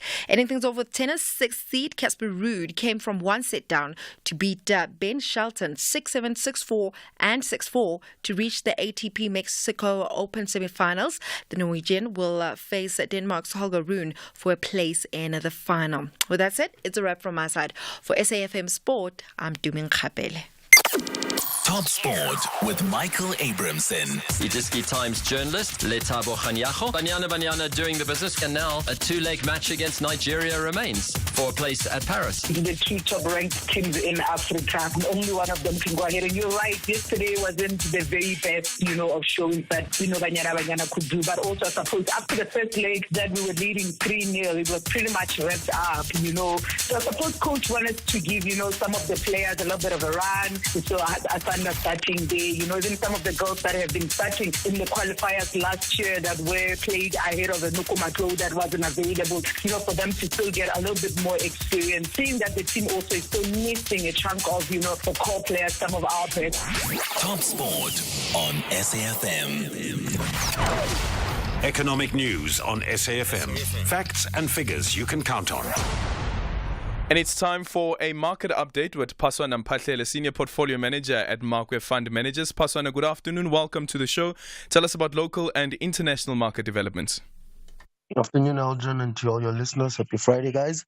Well, Aldrin, when we look into the markets, investors have digested mixed economic data coming in today as we start the first month of March, which data indicated that manufacturing activity is stabilizing around the world, but is still below 50 for some of the major regions such as the UK, the Eurozone, and China. And this is at the back of they seeing new orders continuing to weaken and new sales and foreign sales continue to ease, but on the positive, prices are cooling in terms of input prices. Meanwhile, South African manufacturing activity rebounded to expansion at 51.7, following an improved new order sales, and a sign that there is an alleviation coming to our local ports. On an inflation front, we see the Eurozone inflation was up on an upside, up at 2.6%, but still easing on a long-term basis as the energy prices were cooling and service sector prices were cooling. With that said, inflation, Aldrin, is still a main concern or top concern for investors as rate cuts get readjusted. Inflation remains sticky, and this at a time when we're seeing oil prices are going higher. We're currently seeing prices at a 3-month high and continuing to signal that the likes of inflation is going higher and growth is coming back up higher. Along with it, we're seeing the likes of China's consumption is improving. We see the service sector was at a high that's seen 3 months ago, and is regaining momentum on general the growth and inflation story going into quarter two. And this is also reflected through our bond yields that continue to support at higher levels. When we look into how this information has impacted the markets, we're seeing a US market that has opened higher to start the new month. S&P and Nasdaq managed to open up 0.1, while the Dow was flat. Europe was higher with the FTSE index up 0.4, and the CAC was flat. Locally, the JSE also managed to start up higher, even though for the month of February it was down by 2.4%. JSE today is up 0.1, supported by financials up 1%, while industrials were down 0.4 and resources down 0.4. Looking to the commodity mix, we're looking at a gold price that continues to hold its momentum, up by 0.5 at $2,054 an ounce. Platinum was trembling by 1% at $870 an ounce, while oil continuing the upward rise, up 1.3% at $83.03 a barrel. Looking into the rand is generally flat to start the month. The rand against the dollar is at 19 rand 16 cents, rand against the euro 20 rand 72, and rand against the pound 24 rand 20 cents. Thank you so much. That's Paswana Mpatlele, Senior Portfolio Manager at the Markweb Fund Managers. Let's get a quick update on what's happening on our roads with Rob Byrne. SAFM, guiding you through the rush hour traffic. Very good afternoon. Just a heads up, if you're driving between Quadakusa and Greytown, there's a cash and transit heist around Kranskop area. That's likely to be the subject of investigation with some traffic restrictions in place probably for some time, I would think. If you're driving out of Durban, there's queues again to Paradise Valley through the roadworks, backlogs from Pavilion Mall, and then a crash up at Umlas Road and a queue back to Camperdown. Both of those areas heavy on your way to Pietermaritzburg and leaving Pietermaritzburg coming to Durban. A breakdown between Market Road and Ashburton, and that's a big queue that extends right back to about New England Road on the Pietermaritzburg bypass. It's been a heavy week for afternoon drivers getting out of Joburg to Midrand, and today no exception. There's a breakdown, a stationary tanker at New Road, and a crash at Olifantsfontein Road a little bit further up. So the net result is the Mike 1 N1 queuing from Melrose all the way through towards that Olifantsfontein Road exit. Also a crash on Joburg's entry south at Heldenays. That's a heavy backlog from Edenvale going down through Galulis and Bedfordview towards the scene. And Cape Town, the N2 outbound's fairly heavy today. There's a crash. In fact, there are two crashes before you get to the R300. So it's all backed up heading out that way. And then once you sort of emerge and get through Khayelitsha, you're pretty much into the queues from Macassar, with Friday volumes looking quite big and quite heavy in towards Somerset West area. Also, motorists driving into Cape Town, there's a left lane closure around the Bunga Avenue exit in Langa, and that's causing a delay parking almost back to the airport. Aldrin Sampear on Beyond the Headline. Afternoon, Andren. This is Magdalene from Bloom. Liratodi, good afternoon. Aldrin, how are you? Let's hear from Tandisa joining us from Matlosana. Good afternoon. Edwin, how are you? Aldrin. Who? It's Aldrin. Excuse me. My name is. My name is. My name is. My name is. My name is. Aldrin Sampear. Oh, okay, thank you, sir. Hashtag SAFMBTH. My name is what? My name is who? My name is what? My name is who? My name is Aldrin Sampear. My daughter is loving Aldrin Sampear. Enjoy your show, man. Aldrin Sampear on Beyond the Headline. It is a Friday, and it's that time where we introduce our co-host for the bonding session. And today, our co-host is a comedian. 21 years, right? 26 years. 26 years? Yeah. Sure. 26 years of doing the work that he's doing. And by the way, he has a bit of a grey beard going as well. But 21 years, what? What's in spicy? What's it called again? Salt and spice. What's it? Spicy something? Salt and pepper. Salt and pepper. Yeah, it's a salt and pepper beard there going. And he looks shy. I'm actually surprised that he is like this in David person. Gao, by the way. It's David Gao. It's David Gao. David Gao is joining us in studio. David, are you shy? I think I can't be the same on stage and the same in real life. I would go crazy. Yeah? Yeah. I would drive people crazy as well. Is it a deliberate thing or no? I just live a normal life. So when I'm on stage, and I picked up my last born, dropped him home, and then came here. So I have no reason to be jumping around like I'm high on something. No. But some people I'm not expecting I'm on you. radio, so there's no need for a performance, right? I can see there's a camera. I don't know if it's for e-tolls or if it's a... Are we live somewhere? Are we on YouTube? Are we... Yes, actually we are live on YouTube, and we live on Facebook as well. So we're streaming on those platforms as well as on X. Awesome. So you can say hi to the people there. So Hello. any comments that you have and you want to say hi to the shy David Gao. Hey. So it's not shyness. It's just this is a normal guy. This is how I am every day. Okay. Yeah. This is how David Gao. I have to say also, I wasn't expecting this. You know, sometimes when people say, "Oh, you are a comedian," You make guys, me laugh. Maybe you guys. No, See, guys. Someone like Somizi can be Somizi 24 hours a day. Yes. I can't be what I am on stage 24 hours a day. I'm not saying you must tell us jokes, njalo nje, but you know there are those people by the energy. I can Why it's like that. Yeah. I can still tell jokes and stay very calm. Mm. I was wondering if Rob Byrne has ever been in an accident, and does he report it if he is? It's just a thought I had because I walked in and there was a traffic. That is a bad. I'm just wondering, like, since I've known him or I've known his voice, heard him several times if I'm doing interviews, I wonder if he's ever been in an accident or a car accident. Actually, and did he report it? Actually, Or report on Kanya, for the next traffic update, can we ask Rob Byrne? It'll if be he's interesting ever to been know. in an accident. I'm curious to know. And there's another question: did he report on it? I'm very curious to know. But he does it from his studio. But he has to travel at some point. I'm assuming, yes, right? yes. I'm just curious. Yeah, and there's a it's Twitter like handle. when it's like when a cop gets robbed. Is an There are accident. cops that have been robbed, their Yes, guns taken. yes.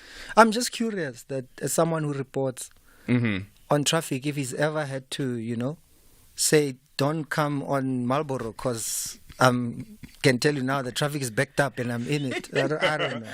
I am the person who caused the traffic. I'm the person It's just a thought I had because I literally walked in. There was a traffic report. Yeah. And that's the other thing though about comedians that I really, really love. It's the ability to be present and to be curious. If they're good. Snap. If they're extremely good and intelligent. Mm-hmm. Not all comedians. Not all comedians have Not that. all comedians can do that. Yeah, but Yeah. you certainly can. 26 I think years and that's counting. because every show I can pretty much do this. You know? I don't have to worry about what I'm gonna do this time. Or Yeah. what I'm gonna do at this show. Do you at times write your jokes? I make notes. I don't write jokes. I've never written. I don't write out what I'm gonna say. So I'll write matric pass rate, national 79%, in prisons 83%, and that's been a trend for the last couple of years. The national matric pass rate is higher in prisons. In prisons, yeah. Than it is in the country. So if you want your kids to really do well in matric, don't. So- Let's focus. Let's focus on the topic. so my point is, I would have written matric results, a percentage, and then I'll write prison, whatever percentage. I'll write national, whatever percentage. Yeah. Then I'll work it out on stage. And the jokes just come. Well, I work it out. There'll be the first time, obviously, and then if it's working, you keep it. You have a different audience. You do that again.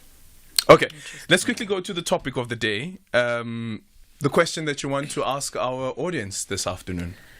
Well, it's the expiry date, the concept of expiry date on food, on drinks.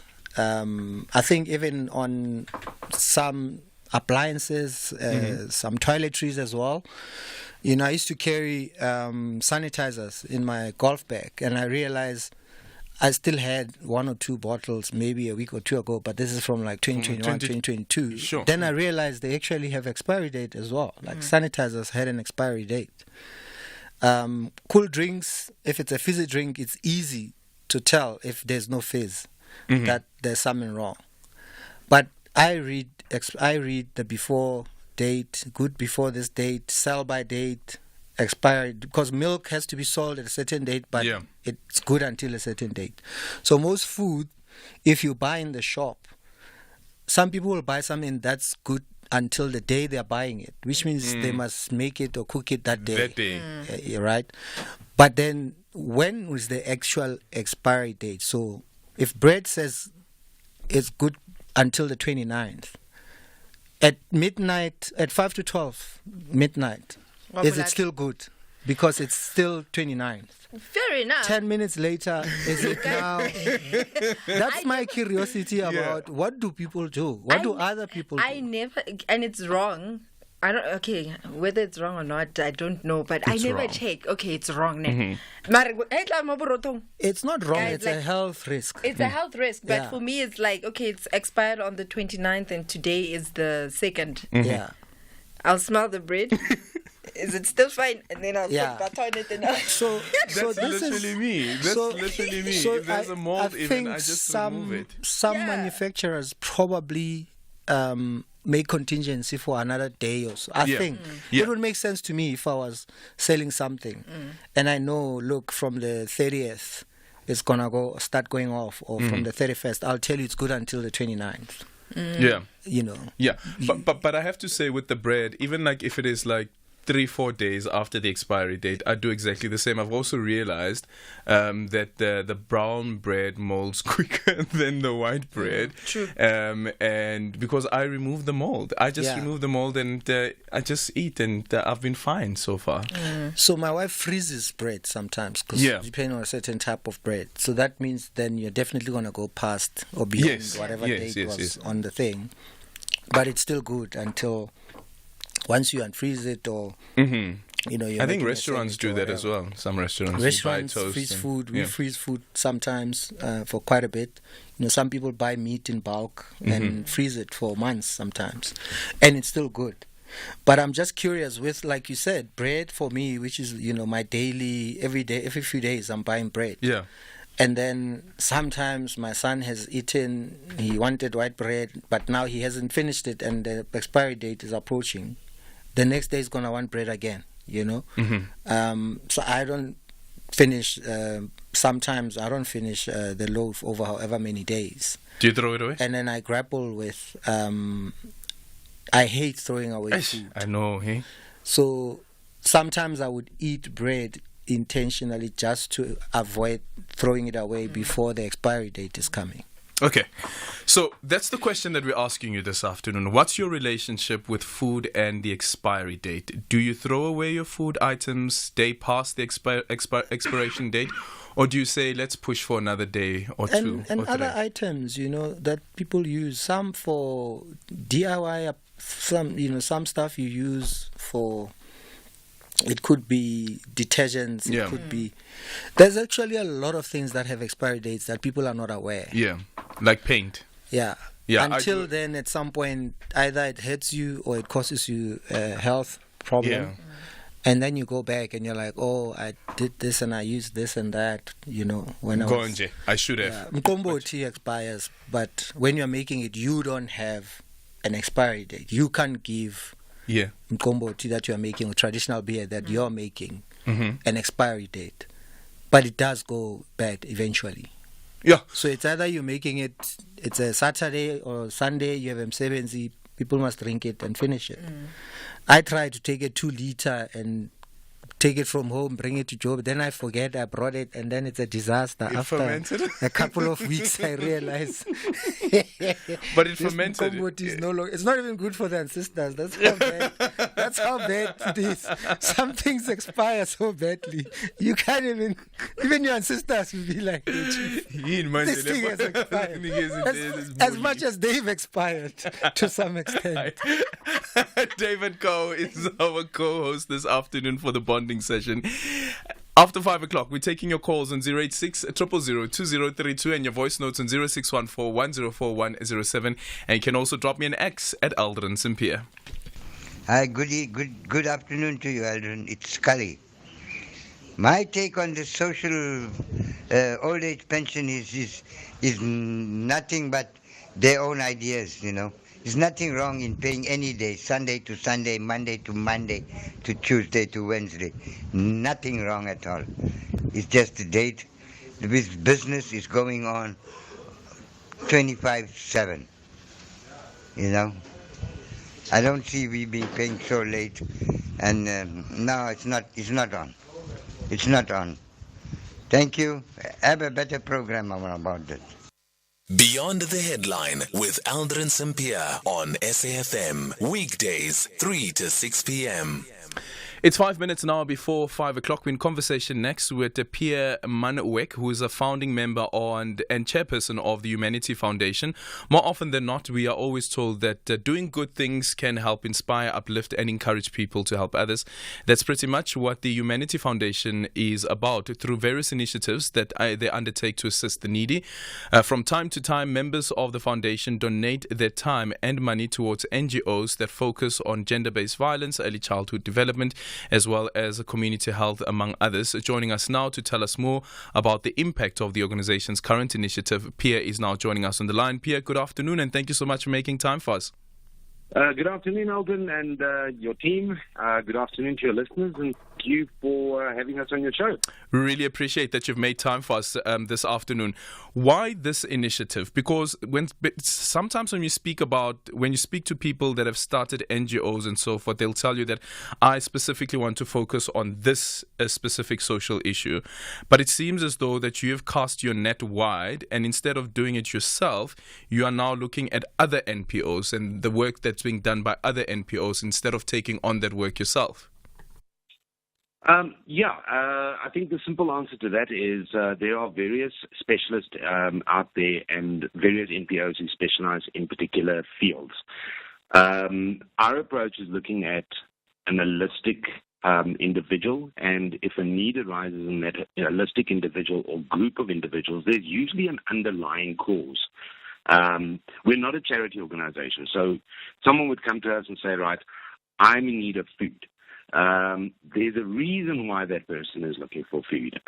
It could be a job loss, it could be due to various other reasons, trauma, gender-based violence, whatever the background is. And then our foundation was created in such a way that we linked up with other NPOs who focus and specialize in looking after these, various trauma counseling, various youth care centers, early childhood development centers, and they specialize in those fields. And we felt that it's important for us as an organization to not only help the individual, but take them to organizations that specialize and that can address their needs.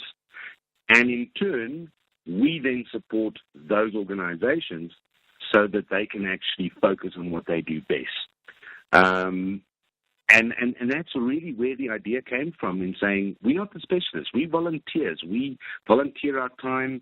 We want to make, as our byline says, we are friendly hearts at work. and we want to make a lasting change. We believe in sustainable community solutions. And the best way to do that is to get to the root cause. Giving someone a box of food, a once-off, is not a sustainable community solution. So let's address the issues. Let's address the underlying issues. And that for us made a lot of sense. So we partnered with these individuals or other organizations rather, and we said, let us help you. If there's a plumbing need, that's where we come in. So you can look after the kids. We look after the plumbing needs that you may have. Okay. And we then also in turn refer individuals to those organizations that we've vetted and that we've checked out and that we've become partners and friends with to ensure that we are referring people to the right places and they get the right help that they need. Tell us about the work that you did after the gas tank explosion in Benoni in Boksburg. That was very, very early days. We came into existence in November 2022, and our plan was to get all our ducks in a row, so to speak, and really launch in March. And then we had this terrible tragedy that happened on the 24th of December. And we became involved after the explosion.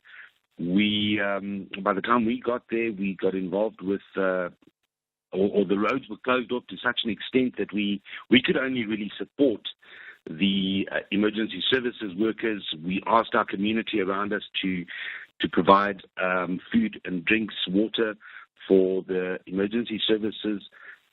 We also saw a massive need at the hospital in that area, the Tambo Memorial Hospital. They were also affected by that. And that's how our friendship started growing with these individuals. And that's where we realized that we can actually make such a huge difference by bringing community together, by bringing businesses on board, and relying heavily on donations from community, business, the support of those two entities, and supporting EMS, supporting other NPOs, and get involved where there's a need.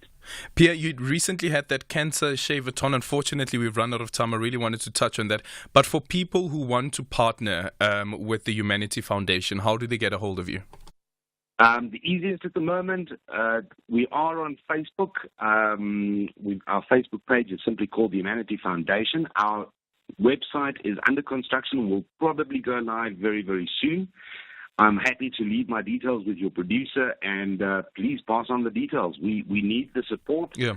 We'd love to have support from the community. And, the best way is, for now, Facebook. But watch out. We'll have a Facebook page, a website page pretty soon. But all our contact details, everything's on Facebook. On Facebook. And, thank you. Thank you so much for your time. Pierre Marnowek is the founding member and chairperson of the Humanity Foundation. I find this initiative interesting because instead of starting your own NGO, imagine just partnering with another NGO that already does the work that you are invested in, that you are interested in. It's a minute after 5 o'clock. Pyramids FC trust their secret plan will trouble their Mauritanian visitors. But FC Nwadibu say they have traveled with the correct tools to rearrange the pyramids. This is the CAF Champions League. Do not miss out on Africa's beautiful game. Pyramids FC versus FC Nwadibu on Saturday 2 March at 3 p.m. Live on SABC Sport on DTT Channel 4. Also available on SABC Plus and SABCSport.com. # We Love It Here. Proudly brought to you by SABC Sport.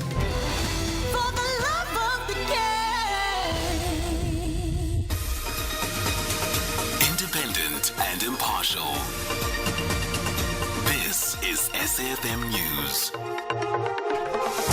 2 minutes past 5 in this news update, warning over SA becoming a failed state and fire put out in Sardinia Bay. Good day to you. Pali Lahochla, the former head of Stats South Africa, has warned that South Africa could soon become a failed state if there's no proper government planning. He says government's failure to plan for the future is what stands in the way of development and the reduction of poverty, inequality and unemployment. This is former President Jacob Zuma has warned that the 9-point plan intended to boost economic growth wouldn't work. But the work of Stats South Africa was ignored in the lead-up to the 2015 State of the Nation address. Lehokla says it's important to heed suggestions provided by business and other stakeholders. New statistics of Africa, guys. When you come back, I want you to tell me whether the 9-point plan is going to work. They came back, they said it is not going to work. I went to the DGs, I said this thing is not going to work. They said, oh, you say it's not going to work. I said, yes, the team that I lead says so. I've engaged it, it's not going to work. And Mjolozi went and read the State of the Nation address. We now know that it didn't work. The ANC in Parliament has defended its cadre deployment policy. The party says cadre deployment is an internationally accepted practice. ANC MP Taliso Mgweba told the debate on the professionalisation of the public service in the National Assembly that the party uses cadre deployment in pursuit of its agenda to advance transformation. She says the DA's campaign against cadre deployment was defeated when the High Court ruled recently there's nothing wrong with political parties influencing the policy direction of government. Cadre deployment is a universally acceptance practice. In the context of the ANC, we deploy cadres who have the requisite skills, qualifications and competencies to pursue our agenda of transforming society. The deployment of cadres in the ANC is informed by the development, deployment and accountability in line with the obligations of the ANC Constitution and that of our country. Several Johannesburg businesses have been left without electricity after City Power continued its drive to disconnect defaulting customers. The power utilities are attempting to recoup revenue owed to the city of Joburg by residents and businesses to the tune of 9 billion rand. The power of a well-known multi-storey residential building that houses mostly students in the heart of Auckland Park was among the buildings who had their power disconnected. The student accommodation reportedly owes City Power 3.5 million rand. City Power's Nokuthula Nkumalu. We are targeting these areas more, especially because they are our business customers, which they owe us a lump sum of amounts. For instance, this one owes us 3.5 million. In total, today we are targeting 52 million owing customers. I wouldn't say customers are not paying. They are paying, but they tend to underpay what we bill them on a monthly basis. At times, they tend to skip their monthly payments. They don't pay on a monthly basis. The raging veld fire that engulfs Sardinia Bay and spread in the surrounding areas in the Eastern Cape is being completely put out. Nelson Mandela Bay Metro firefighters battled the blaze for 2 days as strong winds made it difficult for the firefighters to put out the fire. The Metro's Hendrik McLeod. The fires were technically contained yesterday on the 29th of February. However, we need to report that a flare-up occurred this morning at 5 o'clock. In close proximity of mangled pools. This fire was professionally dealt with and it was completely extinguished. We also need to advise that the wind direction has changed as predicted. However, the wind speed is exceeding the predicted wind speed that was obtained from the South African Weather Services. Authorities in South Korea have raided the headquarters of the Korean Medical Association following a mass walkout by junior doctors. The raid comes ahead of a mass demonstration in the capital Seoul planned for Sunday by doctors after the walkout which began 2 weeks ago. The BBC's Celia Hatton reports. The raid was carried out in the offices of the Korean Medical Association in Seoul and other locations outside the capital. The association has accused the government of using intimidation tactics to force nearly 10,000 doctors back to work.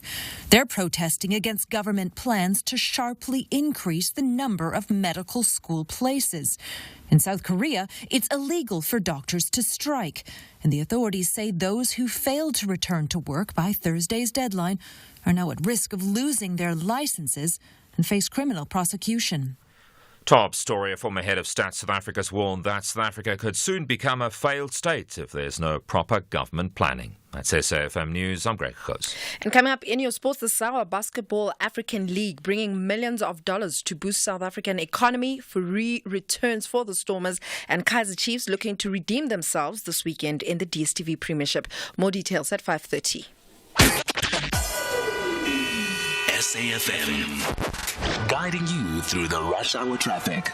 Well, it's still a very busy run through Midrand today. If you're leaving Joburg, wanting to get into Midrand or get through towards Pretoria or destinations beyond, you're going to sit in some really heavy traffic. There is a broken down tanker by New Road and a crash just up by Olifantsfontein. All the lanes have been open at Olifantsfontein, but it's still on the side of the road. So result is from Grayston Drive right the way through to Olifantsfontein is jam-packed. That is rivaling the N3, which is heavy from Beclue right down to Heldenace. Breakdown at Alex, a collision scene at Edenvale, and a secondary crash down by the Heldenace interchange. Now, if you're moving out of Joburg to Boksburg, that's pretty busy as well. A breakdown at Craft Road on the N12 East, and shortly thereafter, collision before Atlas Road, so 2 queues to work through as well. Durban to Pietermaritzburg, still a really big queue. This queue continues to grow. A crash at Amlas Road. Traffic is all the way back to Cato Ridge, and there's also the little matter of the delay between Spaghetti Junction and Paradise Valley through the roadworks. Cape Town, the N1, fairly heavy today out of town towards the Okavango Road out of Brackenfell. A crash on the N2 outbound before the R300, so that's still very slow. Big traffic in through Somerset West on the N2 outbound, Macassar side right through to Victoria Street. And then if you're driving into Cape Town, just a reminder of the roadworks. Left lane closed near Bunga Avenue at Langa, and that's pushing traffic back towards the airport. Imagine a society where women and children could walk in the streets without the recurring fear of safety. Imagine a society where respect characterized our social interactions. Imagine a relationship where violence found no place. This world is possible if we unify our voices and actions in restoring the essence of our society. This International Women's Month, the GBVF Response Fund implores you to do your part towards a world free of gender-based violence and femicide. This is an SABC-supported initiative. Bafana Style remember what transpired in Lubumbashi when they went down by a goal to nil against the Ravens. They want to ensure their visitors walk away with sad faces when they meet in the final group stage contest. However, the DRC outfit are confident of another upset. This is the CAF Champions League. Catch Mamelodi Sundowns versus TP Mazembe on Saturday 2 March at 2:30 p.m. live on SABC1. Also available on SABC Plus and SABCSport.com. Hashtag We Love It Here. Proudly brought to you by SABC Sport.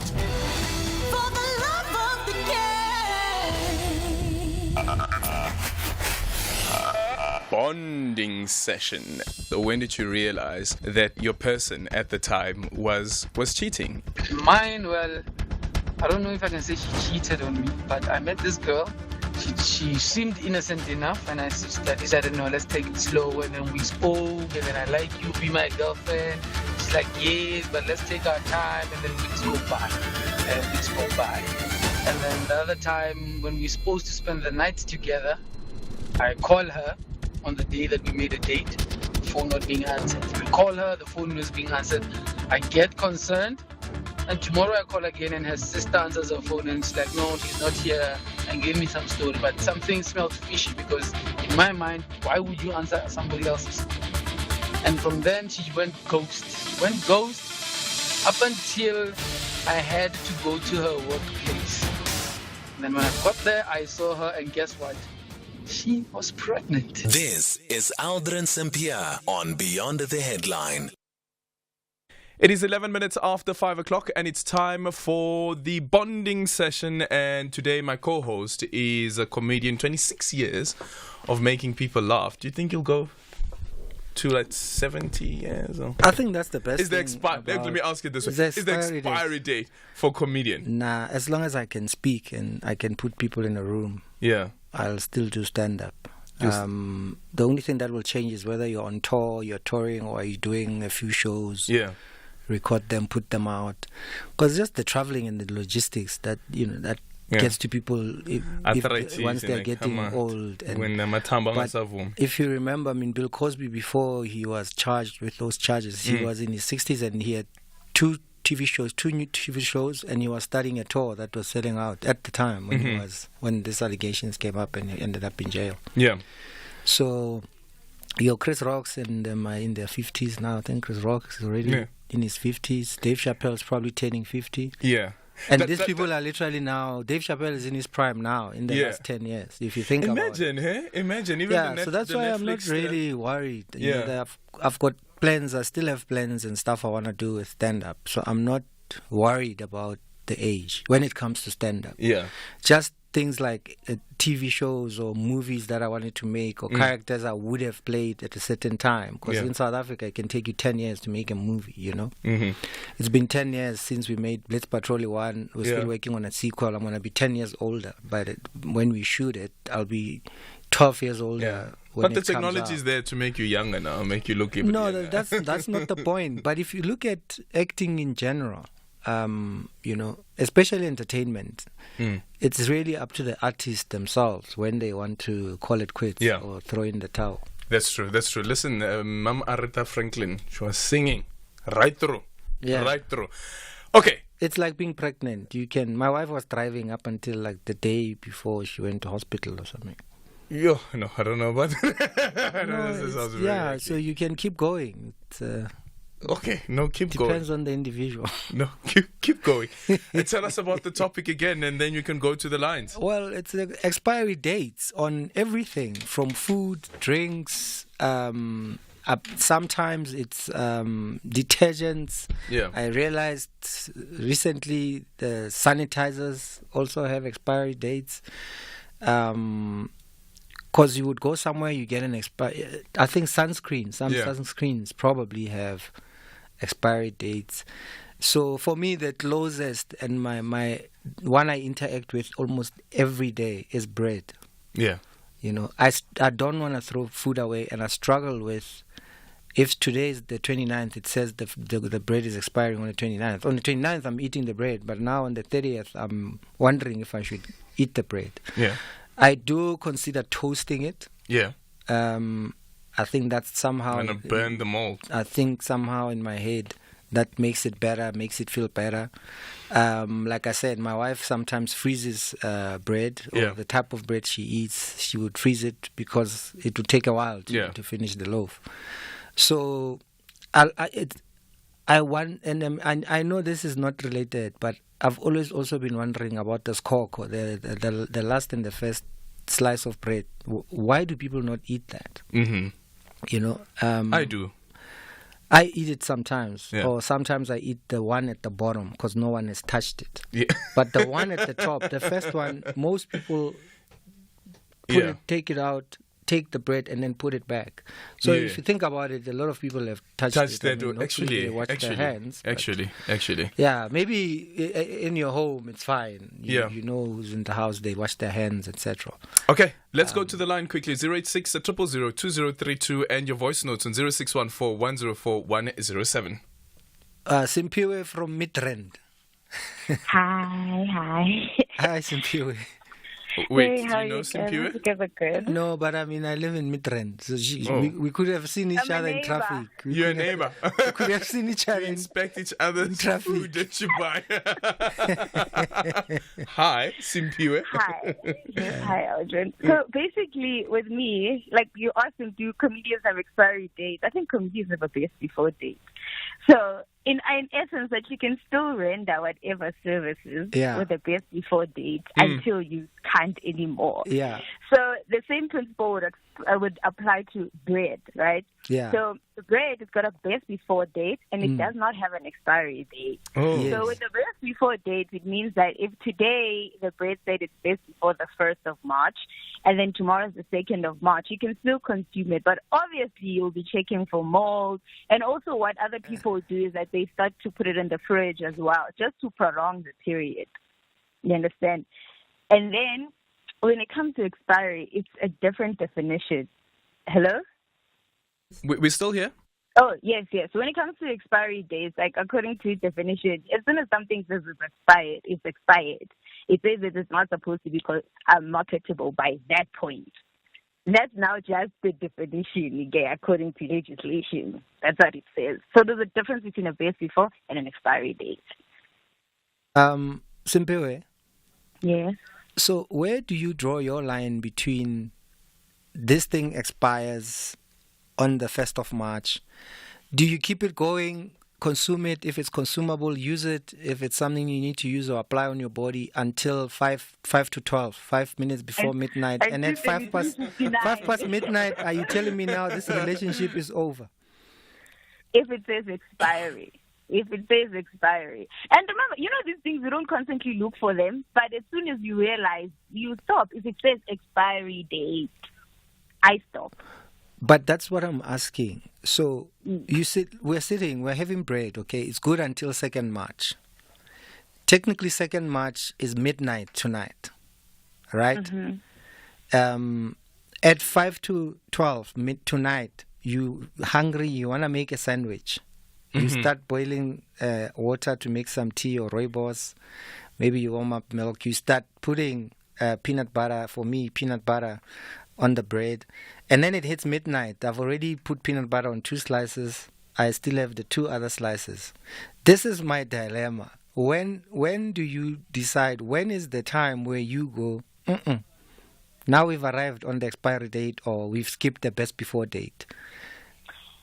Okay. So that's why I think some food is made intentionally that they put the best before date actually before the actual date. I hope that's what they're doing. I hope that's what people who make food are doing. That's what they are doing. I mean, okay, so the thing is with the best before, you must check bread says best before. Most of it says it does not say expiry. That's like those 2 definitions are different. Separate them. Best before it says 1 March. We can still be able to consume it tomorrow. Have you found yourself even worst after? Have you found yourself consuming something that you hadn't checked the date or whether it's best before or the expiry date? Yes. Do you check everything? No, I don't check everything. Is it? I check when I buy. Okay. When I buy, I definitely check. Even with bread. Like, you must notice with bread, the one with the closest date is always the one in front. Yeah. So I always go to the back, actually. That's me. I do the same. I move breads, me. I move breads. I go to the back. You mix our bread.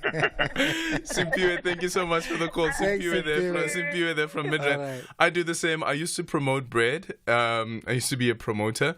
And I knew how the shelf packers would pack the bread. Like, the one that expires the last is packed right at the back. Yeah. No, last. The one that expires last. The later the date. The later the date, yes. Go at the back. Go for the bread at the back. Don't go for the ones in the first row. Never go for the ones in the first row. Let's go to William joining us from Cape Town. Good afternoon. Afternoon, how are you? How's it, William? Good, you there? Sharp. Sharp, and the double one. Kronstadt, Kronstadt. Mauking, Kronstadt. Hey, Tada. There's and that. What I expiry date. Yeah. You can go somewhere, but for including, I'm not going on. For Broto, yeah, I'll go after 4 days. 4 days after the best before date. Yeah, I can still. Yeah, that's me. Eh? Yo. I am with William. Risky. No, it's not risky anyway. Think of rusks. Yeah. Think of what makes rusks. They stay longer after expiry date, and you still consume them if you want to consume. I know, I'm paranoid. They are made of bread. 4 days is a long time. I can do a day. Yeah, and that's it. 4 days. Yeah, William. Aldrin, that thing that you remove on a bread, that green thing. The mold, yeah. That's actually a medicine. It's a penicillin. It's a what? Penicillin. It's a penicillin. What does it do? What does it do? It's an injection when you go to a doctor and they give you an injection. They actually give you that thing, that green thing there. What does it do? What does it do? What does this one cure? The one on the bread? No, it makes. I'm saying the green thing you remove from the bread. Yeah. It forms a penicillin. The medicine that the doctor can give you with an injection. For which problem? I agree. You're either getting one because you have a flu or you are preventing. You don't want to fall pregnant. Which penicillin are we talking about? I know, just for health. Just for health. You must. So you are saying expired bread is healthy? No, William. No, William. By the way, I think we need to have a disclaimer here. The messages, the opinions that are being shared by people. They're all Williams. Please consult your dietitian. No. William. Sharp William joining us there from Cape Town. Let's take your voice notes on 0614 104 107. And you can also drop me an X at Aldrin Sampear. Hi, David. Hi, David. Hi. Freezing the bread. Your wife is freezing the. You? Chico said George Crush. Hi, Aldrin and to me. Greetings to David Gaude. My question is, sometimes I hear people say, do you know the what? Khalipirimi, the powder that kills rats. Yeah. Now, if it has expired, is it more effective or less effective? Thank you, the guy from Mafike. Oh, wow, that's a good one. How effective is poison after the expiry date? I think it's not as effective. I think it becomes less effective. Yeah, I think it becomes less effective, yeah. I think it becomes less effective. So if rats could read expiry dates on those things or guess, then they have a chance of surviving. What would Gundi say? Ngundwan. Uyakumbula uGundi lo on SABC1. I don't know if you remember the puppets. Ugundi nomazwi. Yeah. What year was this? It was like 15 years ago, probably. You couldn't even remember when Phil Collins was here. So now you want to talk about Gundi. Because Gundi is like quite recent. It's like, no, 15 years ago, Gundi no Mazwi. What would Gundi say to Mazwi about the expired red poison? 0614-104-107. And you can also drop me an X at Aldrin Sampear. Good afternoon, guys. Good afternoon to King David there. You know what? Interesting topic. Dieting, I don't look at that thing. I just eat whatever. You see, this is why the spaza shops in the townships are thriving. No one is looking at the expiry. No one is looking at the expiry date. Guys, you must look at the expiry date. Note Good yourself afternoon. as well. An interesting question today with regards to the expiry date.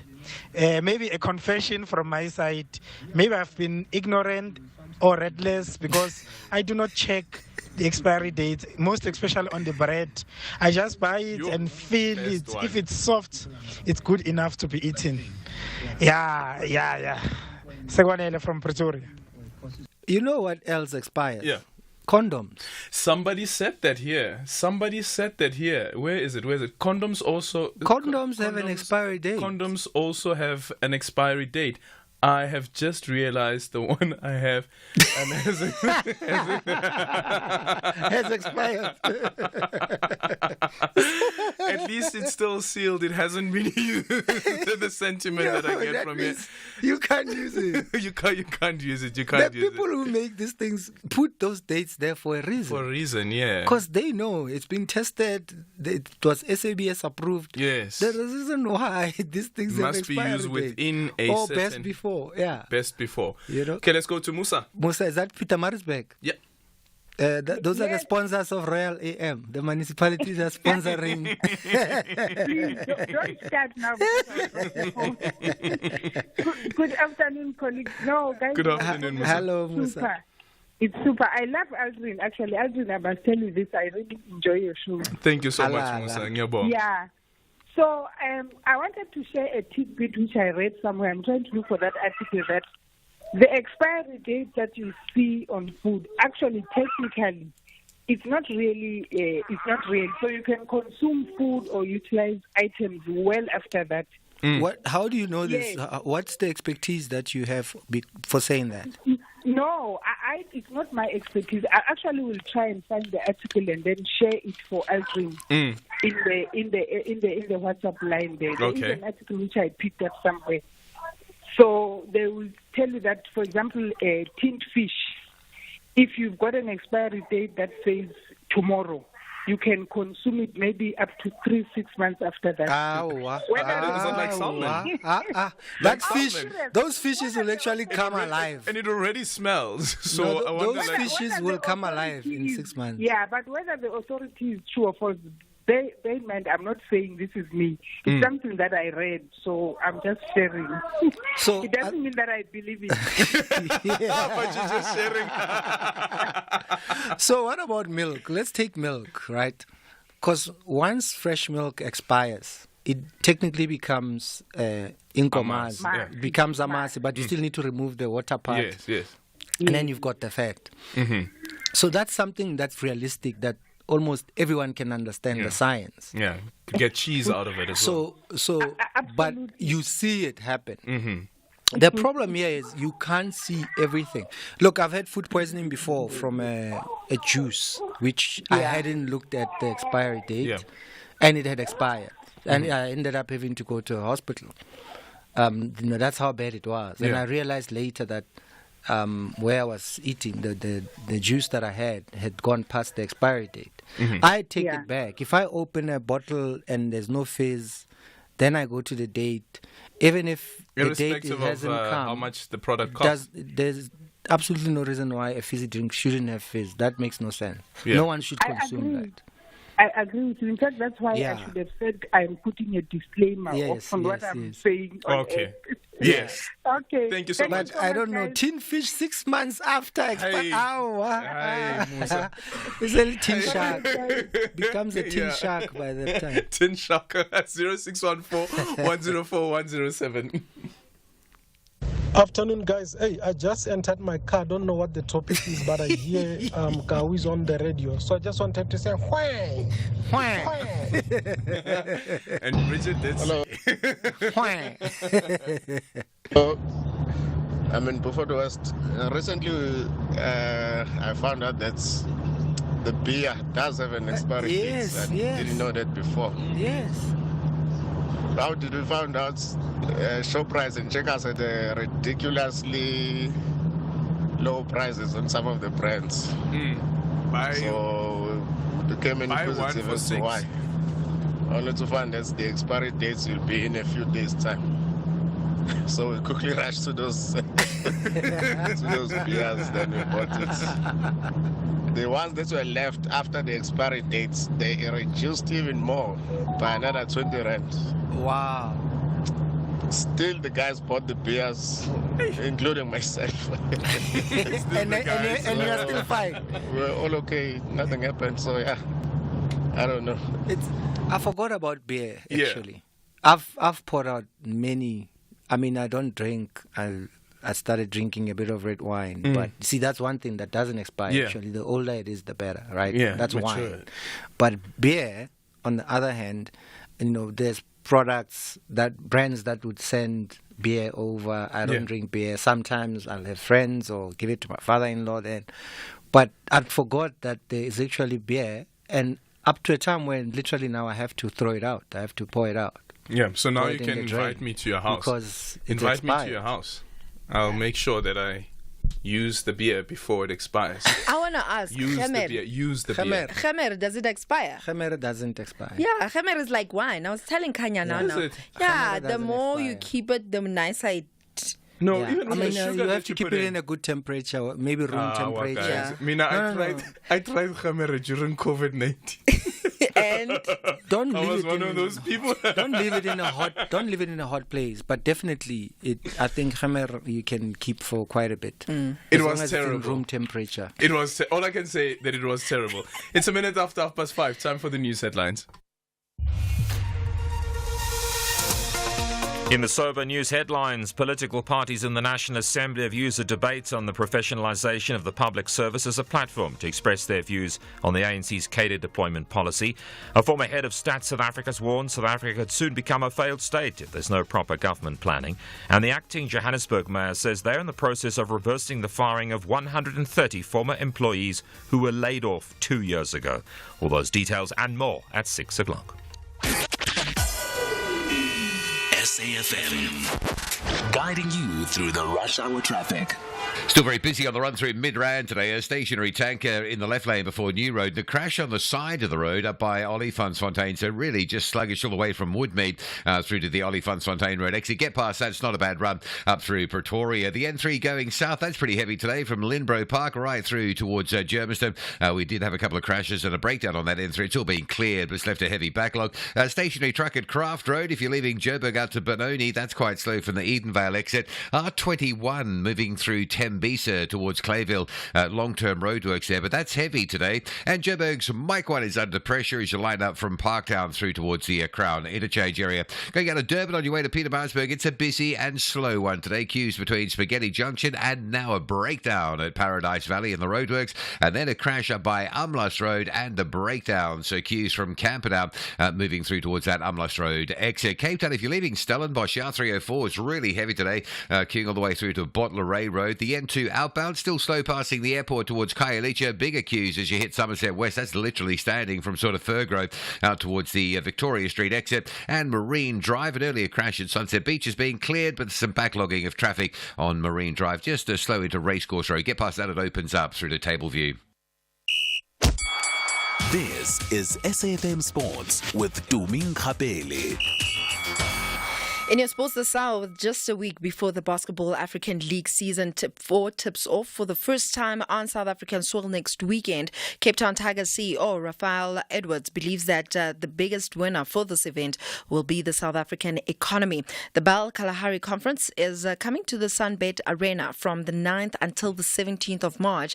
Edwards, who's also the co-founder of Tigers and has been behind the efforts to drive Bell in the country, expects this tournament to contribute millions of dollars to the local economy. I'm excited because, a big reason is it brings a lot of money to the country. You know what I mean? We've been operating here, we've been paying people, we pay vendors, etc. We're growing the brand, we're building awareness. Teams from other countries flying to play us. Now with ball being here, it really puts South Africa under the spotlight. And ball comes in, they have to pay vendors. So it brings money to a country that I know at a time right now is reading, I think it's like 30% rate that is dropped. So it's something, it's a good time. It's during the off season, right? So it's not the vacationing time of SA. So SA already has a dip during this period. But now with ball coming in, hopefully it could level that playing field out some. In rugby, Vodacom United Rugby Championship derby between the Bulls and Stormers will be played in front of a sold-out stadium, and almost 50,000 strong crowd will be close to a record for a pool game in the competition. According to the Bulls, there'll be around 51,000 fans watching that match. Meanwhile, Dion Fourie returns as captain of the Stormers for the URC encounter. He's joined by fellow Springboks Damian Willemse and Mani Libak in making their return from a resting period. Kickoff for this one is at 5:05. In football, Kaizer Chiefs will be looking for redemption this weekend when they take on Morocco Swallows in the DStv Premiership tomorrow evening. Defensively, Amakosi have done well in their last 6 matches, keeping 5 clean sheets, but they've been struggling to score goals. And tomorrow, they will attempt to do a double over their Soweto rivals at the FNB Stadium. And centre-back Given Msimango feels that Chiefs need to be wary because the Dube Birds' off-field problems will have no bearing on the result of the game. So in terms of the DStv Premiership this weekend, the action opens this evening as Stellenbosch FC hosts Chippa United, while 2 other matches will take place tomorrow. On top of the Chiefs versus Swallows, Polokwane City welcome Orlando Pirates, while Richards Bay, they up against Royal AM, and on Sunday, Cape Town Spurs host TS Galaxy. On that note, it's a wrap from my side. Ke nna Tumeng Kapele, Modimo ke yo. ES Tunis is adamant a win is non-negotiable in front of their home fans against the Sudanese Giants. Meanwhile, Al Hilal is inspired that the best conclusion of the group stage is to triumph on foreign ground. This is the CAF Champions League. Witness Africa's beautiful game. ES Tunis clashes with Al Hilal on Saturday 2 March at 9 p.m. Live on SABC Sport on TTT Channel 4. Also available on SABC Plus and SABCSport.com. Hashtag We Love It Here. Proudly brought to you by SABC Sport.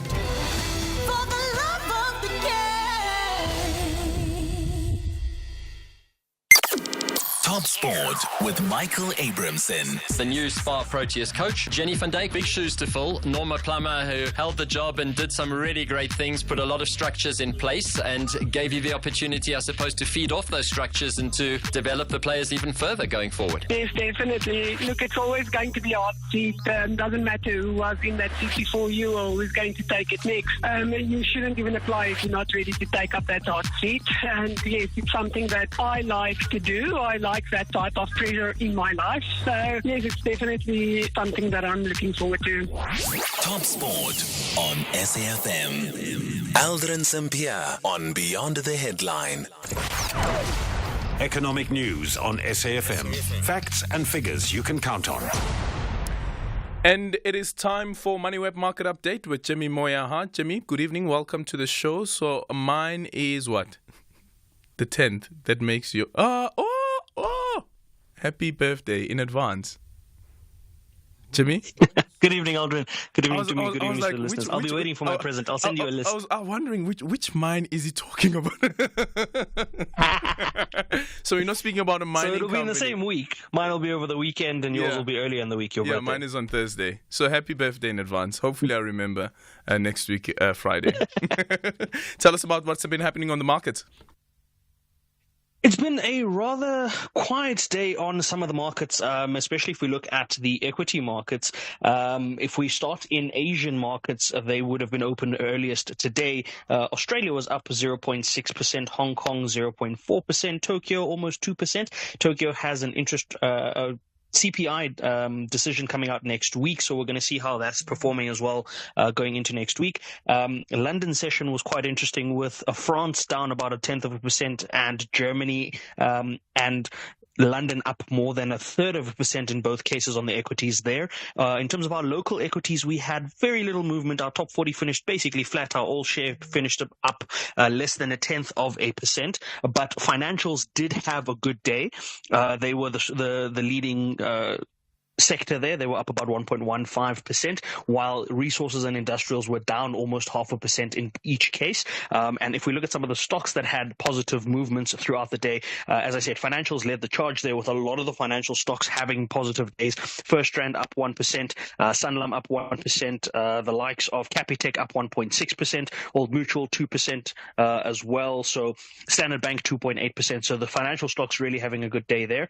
Some of the companies that didn't have such a good day on the JSE side of things, if we look at the likes of Grindrod Shipping, they were down about 6.8%. Choppies was down about 7.4%. So varying companies not having a good day. Alexander Forbes down about 3.1% there.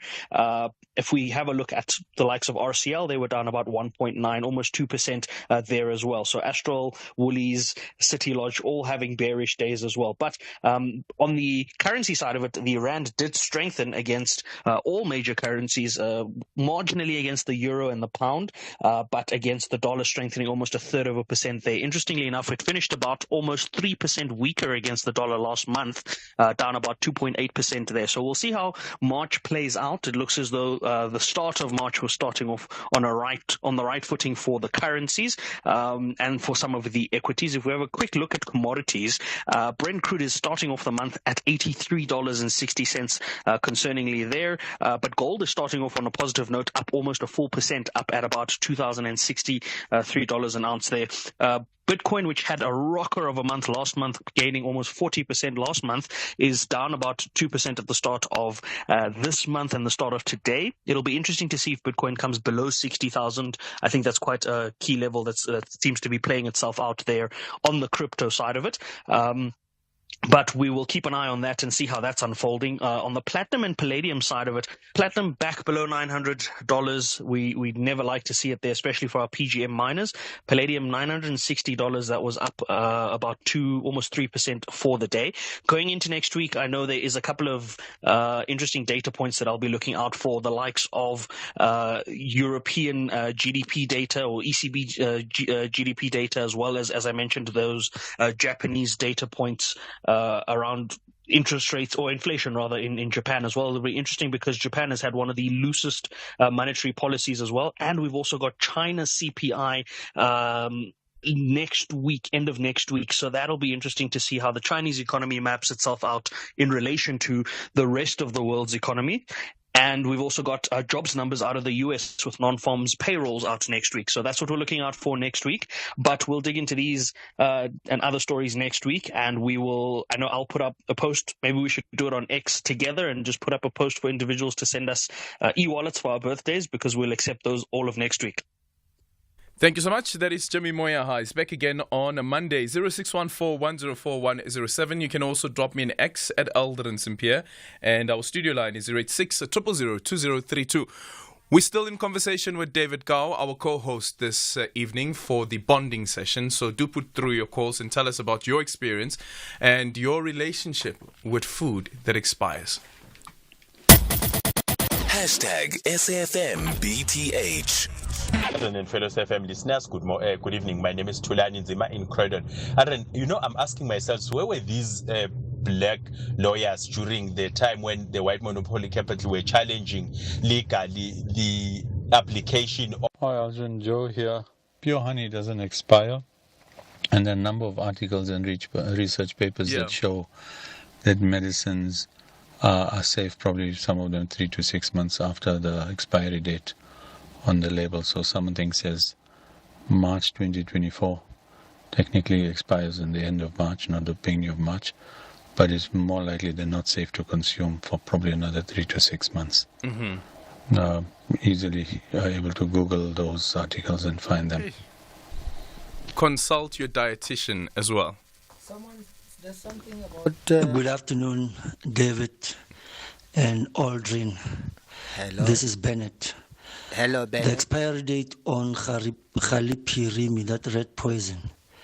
My answer to the guy is, what doesn't kill you makes you fat. This is Bennett from Limengla Komu, Seysoville, Kroonstad, Township Abu David Kau, Butera Lokota, Dennis Bloom, Steve Compela, Zola Majavu. The list goes on. Thank you. Ridi? Did you say Ridi Dirego? Former Premier Winky. Oh, Ivy Matsepe Kasaburi. All those people are from Kroonstad. Do you know where I'm from? No. Bronville. Where's that? Velkom. Is it a suburb in Velkom, or it's a small town outside? It's a small township in Velkom. Someone says their neighbor had mouth sores from eating expired Russians or Russian polony. My neighbor, he had mouth sores through eating expired Russian polony from the spaza shop. And the thing is that, like, when you buy it, sometimes from the spaza shop, it doesn't, because they sell it to you like individually, like it's one. So there's no packaging that tells you that whether this thing is expired or not. So look, I mean, even in restaurants, I've returned food where I feel like, this meat is a bit off, or this definitely. What do? Do you make them off. smell it? Well, no, I just look. The waiters most waiters don't know. They just bring food, right? So some can tell or some can smell. Or this doesn't smell like the usual whatever type of meat or steak. I don't know the chef. Maybe he's just under pressure of this is what we froze. This is what I'm cooking today. But even in restaurants, I've returned food a few times where you take a bite of meat. I mean, you can tell when meat is off, and wors as well. Yeah. Even though you didn't see the but the thing with the wors is that sometimes, because they mix it with other meat and then they have the spices that they put in. I promoted wors as well, so I know this inside information. Oh, so you used to promote wors, you used to promote bread. Yeah. You were busy, I was a hustler, man. I was a hustler. It wasn't easy getting to this, getting behind them, man. So they would mix like old meat as well, like meat that has expired, that's been sitting on the shelf, and then just put it in the miller there, and it grinds. Then add I think it's, let me not mention the brand of spices that they use, but the spices that they use. And when you taste it, it tastes okay. But there's some people that they go overboard, where you can taste this one, no. Are we gonna go to the TG from Durban? TG from Durban. Hello, Adrian and David. How's it, boss? Hey, Tata. I'm good. I was just sharing my experience with expiring. Yeah. My granny used to freeze about 5 bread. Loaves of And, bread. Of us who would be worried, as in, why would she? Yeah. But because her helper, she was saying, because her and our grandfather, and the helper was an elderly as well. Yes. So no one would be going to the shops and all of that. Yes. But yes. then I took that during the looting, gold, then bread then became precious. So it was hard to come by. So then I would then just buy men and just freeze. So once you unfreeze it, do you give it the 3-4 days you would have given it after you had bought it? If you hadn't frozen it, or do you have to eat it immediately? So my take would be just consume it as immediately as you can.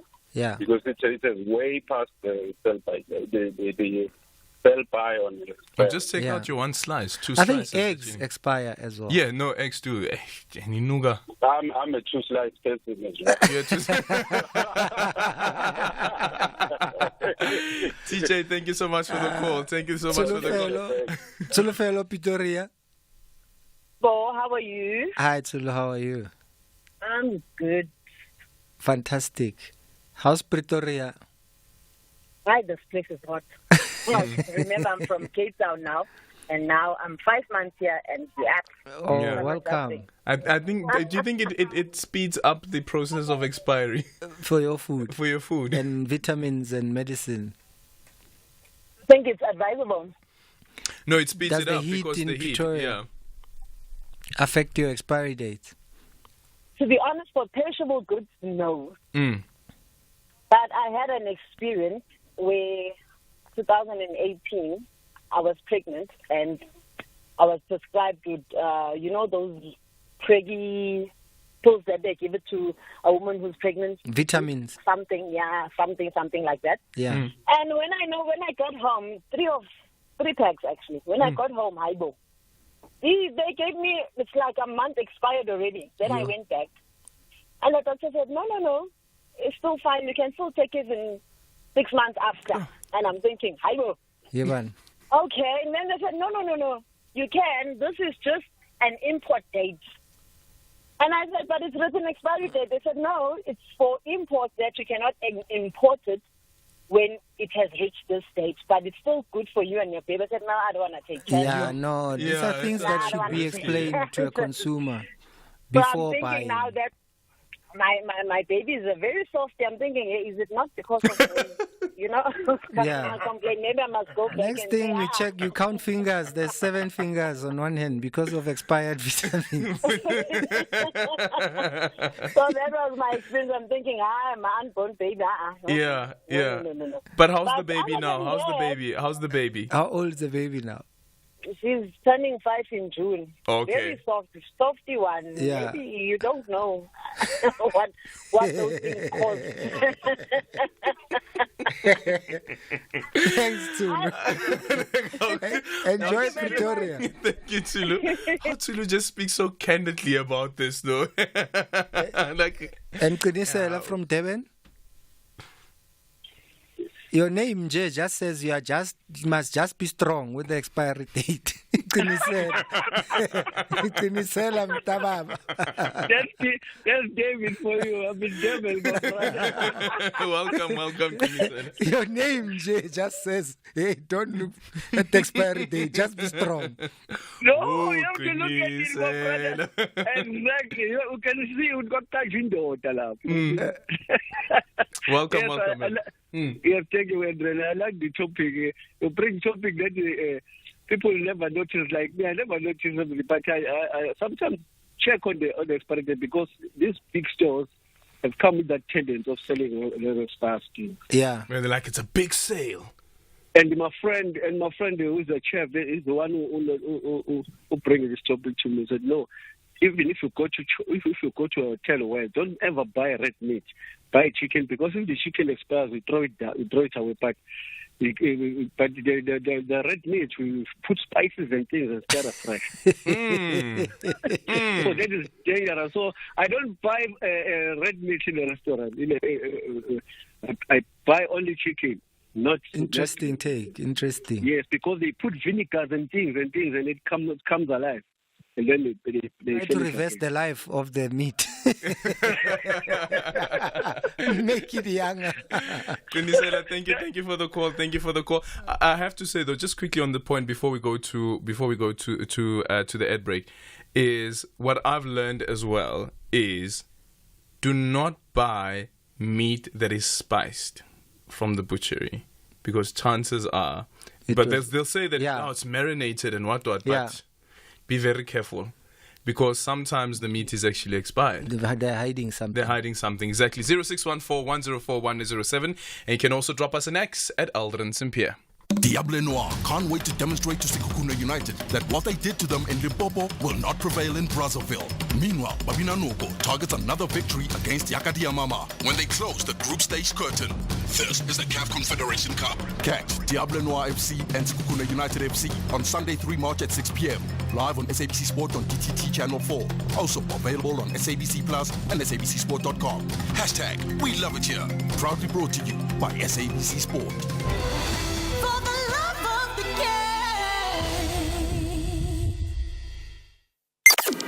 Top Sport with Michael Abramson.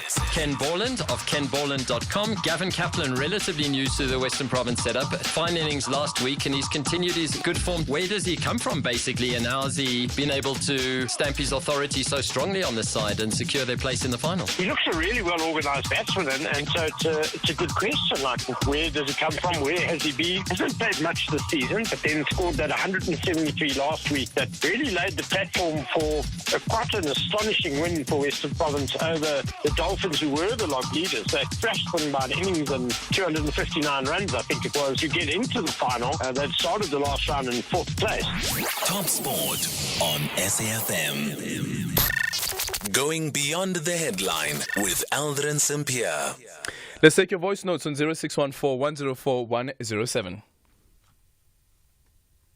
Good afternoon, SAFM family. My name is Matthew Spear from Mapelama, Limpopo. Okay, I've got this stuff that doesn't expire. In fact, the longer it takes in my shelf, is the more it becomes so attractive. It becomes so. That's my whiskey. It's potent, eh? Oh, it's talking about my whiskey. It can stay as long as it's. Yeah. No, whiskey. The longer it stays, the stronger it becomes. So here's the funny thing about whiskey. Like I said, and I didn't drink alcohol. So I used to have your 18-year-old whatever brand whiskey, right? Yeah. There's some I've had for more than 15 years, 10 years, the time I've been in my house. But it doesn't make it a 26-year-old. It stays, really? Yes, it stays an 18-year-old. Even though it's been in the shelf for maybe like 20 years. Definitely the whiskey, yeah. The whiskey, so by the age is by the bottling time. Mm-hmm. That's where the age counts. Okay, so there's no further No. But then what is he saying? He says that it becomes better. So he says his one gets better the longer he keeps it. But I found out, because I thought I had some valuable whiskies, because I had kept all these whiskies for like 15 years. I thought it's like wine, like red wine. Yeah, so wine definitely there's value in keeping it. The longer you keep it, the better. Let's go to Michelle. Hi. Hello, Michelle, Cape Town. Hi guys, I hope you're well. I just want to talk about in retail. If you work in food retail, you will always get half price of the food items. And now I want to talk specifically about a huge fancy black and white retailer that we all know. Black and white. The people who work there, no names. They like to buy those half price 75% off things. Yeah. And then they'll still like put it on their tables, invite you over, come have this fancy cheese. And you see it's like, you see the expiry date. Okay, I fancy fancy black and white retail. And maybe I can't afford the cheese myself. You invited me over. I'm going to taste it, but it's sour. You get so offended because you can't buy this cheese yourself. They think you're a hater. If you know. Yeah, if you know people who work at that fancy black and white retailer, Christmas, Easter, they're taking out their frozen buns, their frozen cakes, and they feel so full because they know you can't afford it, but you also can't afford it because you bought it half price. But anyway, thanks for letting us know, Michelle. Inside information. Thanks for letting us Thank know. you so much. Oh, earlier on, before we wrapped up, earlier on you asked about Rob Byrne. Yeah. And the accident and whether he's ever been in an accident Yeah. reported on. And there's a voice note that we got. Just quickly listen to this. Okay. Have I been involved in a crash and then reported from the scene? You know, there's something that's nagging in the back of my mind that says I've done that. Now, look, I don't want you to think that I was driving along, doing a traffic report, crashing, opening the car door, getting out and carrying on with the report, and including that collision in that said report. It wasn't anything like that, but there is a nagging little memory right in the distance of my memory bank that says, yeah, you probably have reported from a crash scene that you've been involved in. Look, I've done my fair share of reporting while being in a vehicle, either in the passenger seat or in the rear seats, but never while driving. But yeah, just something, a faint memory says, yeah, you've done that. But I do try and keep the reporting to the studios and keep the crashes to a minimum. Find it works well for me that way. Thanks, Rob. I was waiting for the sign off. I'm Rob Byrne. How, Rob? I was waiting for the sign. The people know the voice. So. Okay, so we've come to the end of our voice. Thank you once again man. for joining us, David. Thanks for having me. Before you expire, we Yes. really appreciate it. Thank you. I won't expire anytime soon. I've got some shows coming up. Yeah? Yeah, man. What are you doing? There's some show. There's a club gig somewhere in Fourways tonight. I don't know the details, but they're on social media. Sunday night at the Bioscope in 44 Stanley. Mm-hmm. And 9th March, next Saturday, I've got my one-man show at the Mainland Fire and Ice. It's quite nice, very intimate, like 100 and something, 200-seater. Always nice. I've done those shows and that venue particularly quite a lot. Even during COVID, it's one of those venues we were doing 40 people and 80 people. It's quite a nice gig. I'm working on putting together a new special, but I've got tons of material. So I'm just going to be on stage as much as I can. Cape Town, April 25th, 26th. Fire and Ice, Cape Town. Kloofneck, around there. That address. And tickets are at Web Tickets. Tickets are at Quicket. Quicket, yeah. Okay. And we can go and follow you on social media, right? At David Gao 1 on Twitter or X. David Gao Comedian on TikTok, on Facebook, and at David Gao on Instagram. Does it mean somebody took your David Gao? There is a guy called David Gao who's a Japanese illustrator who took David Gao before me, and he took davidgao.com as well. Chi-chi-chi-wan. Appreciate your time. that's how I ended up being David Gao 1. Not yet expired at that. We've come to the end of our voice. Thank you so much for choosing Flight SAFM BTH 326 with me, Aldrin Sampear. Today we're playing out with Michael Jackson, Keep the Faith. It is David Gao 1's request. And our parting shot today is from Katie Ritten, who once said, "Your dream doesn't have an expiration date. Take a deep breath and try again." And our credits this evening are read by Martin. On behalf of my co-listeners, I would like to thank the following people for putting together this very interesting, never-to-be-missed show. That is Kanya, Temba, Dumi, Patrick, Charles, Vusi, and the captain of the ship, Aldrin Sampear. Till we meet again tomorrow, same place, same time. Adios.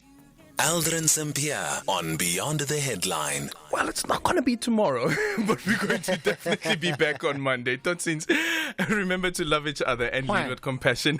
Have a beautiful weekend. Independent and impartial. This is SAFM News.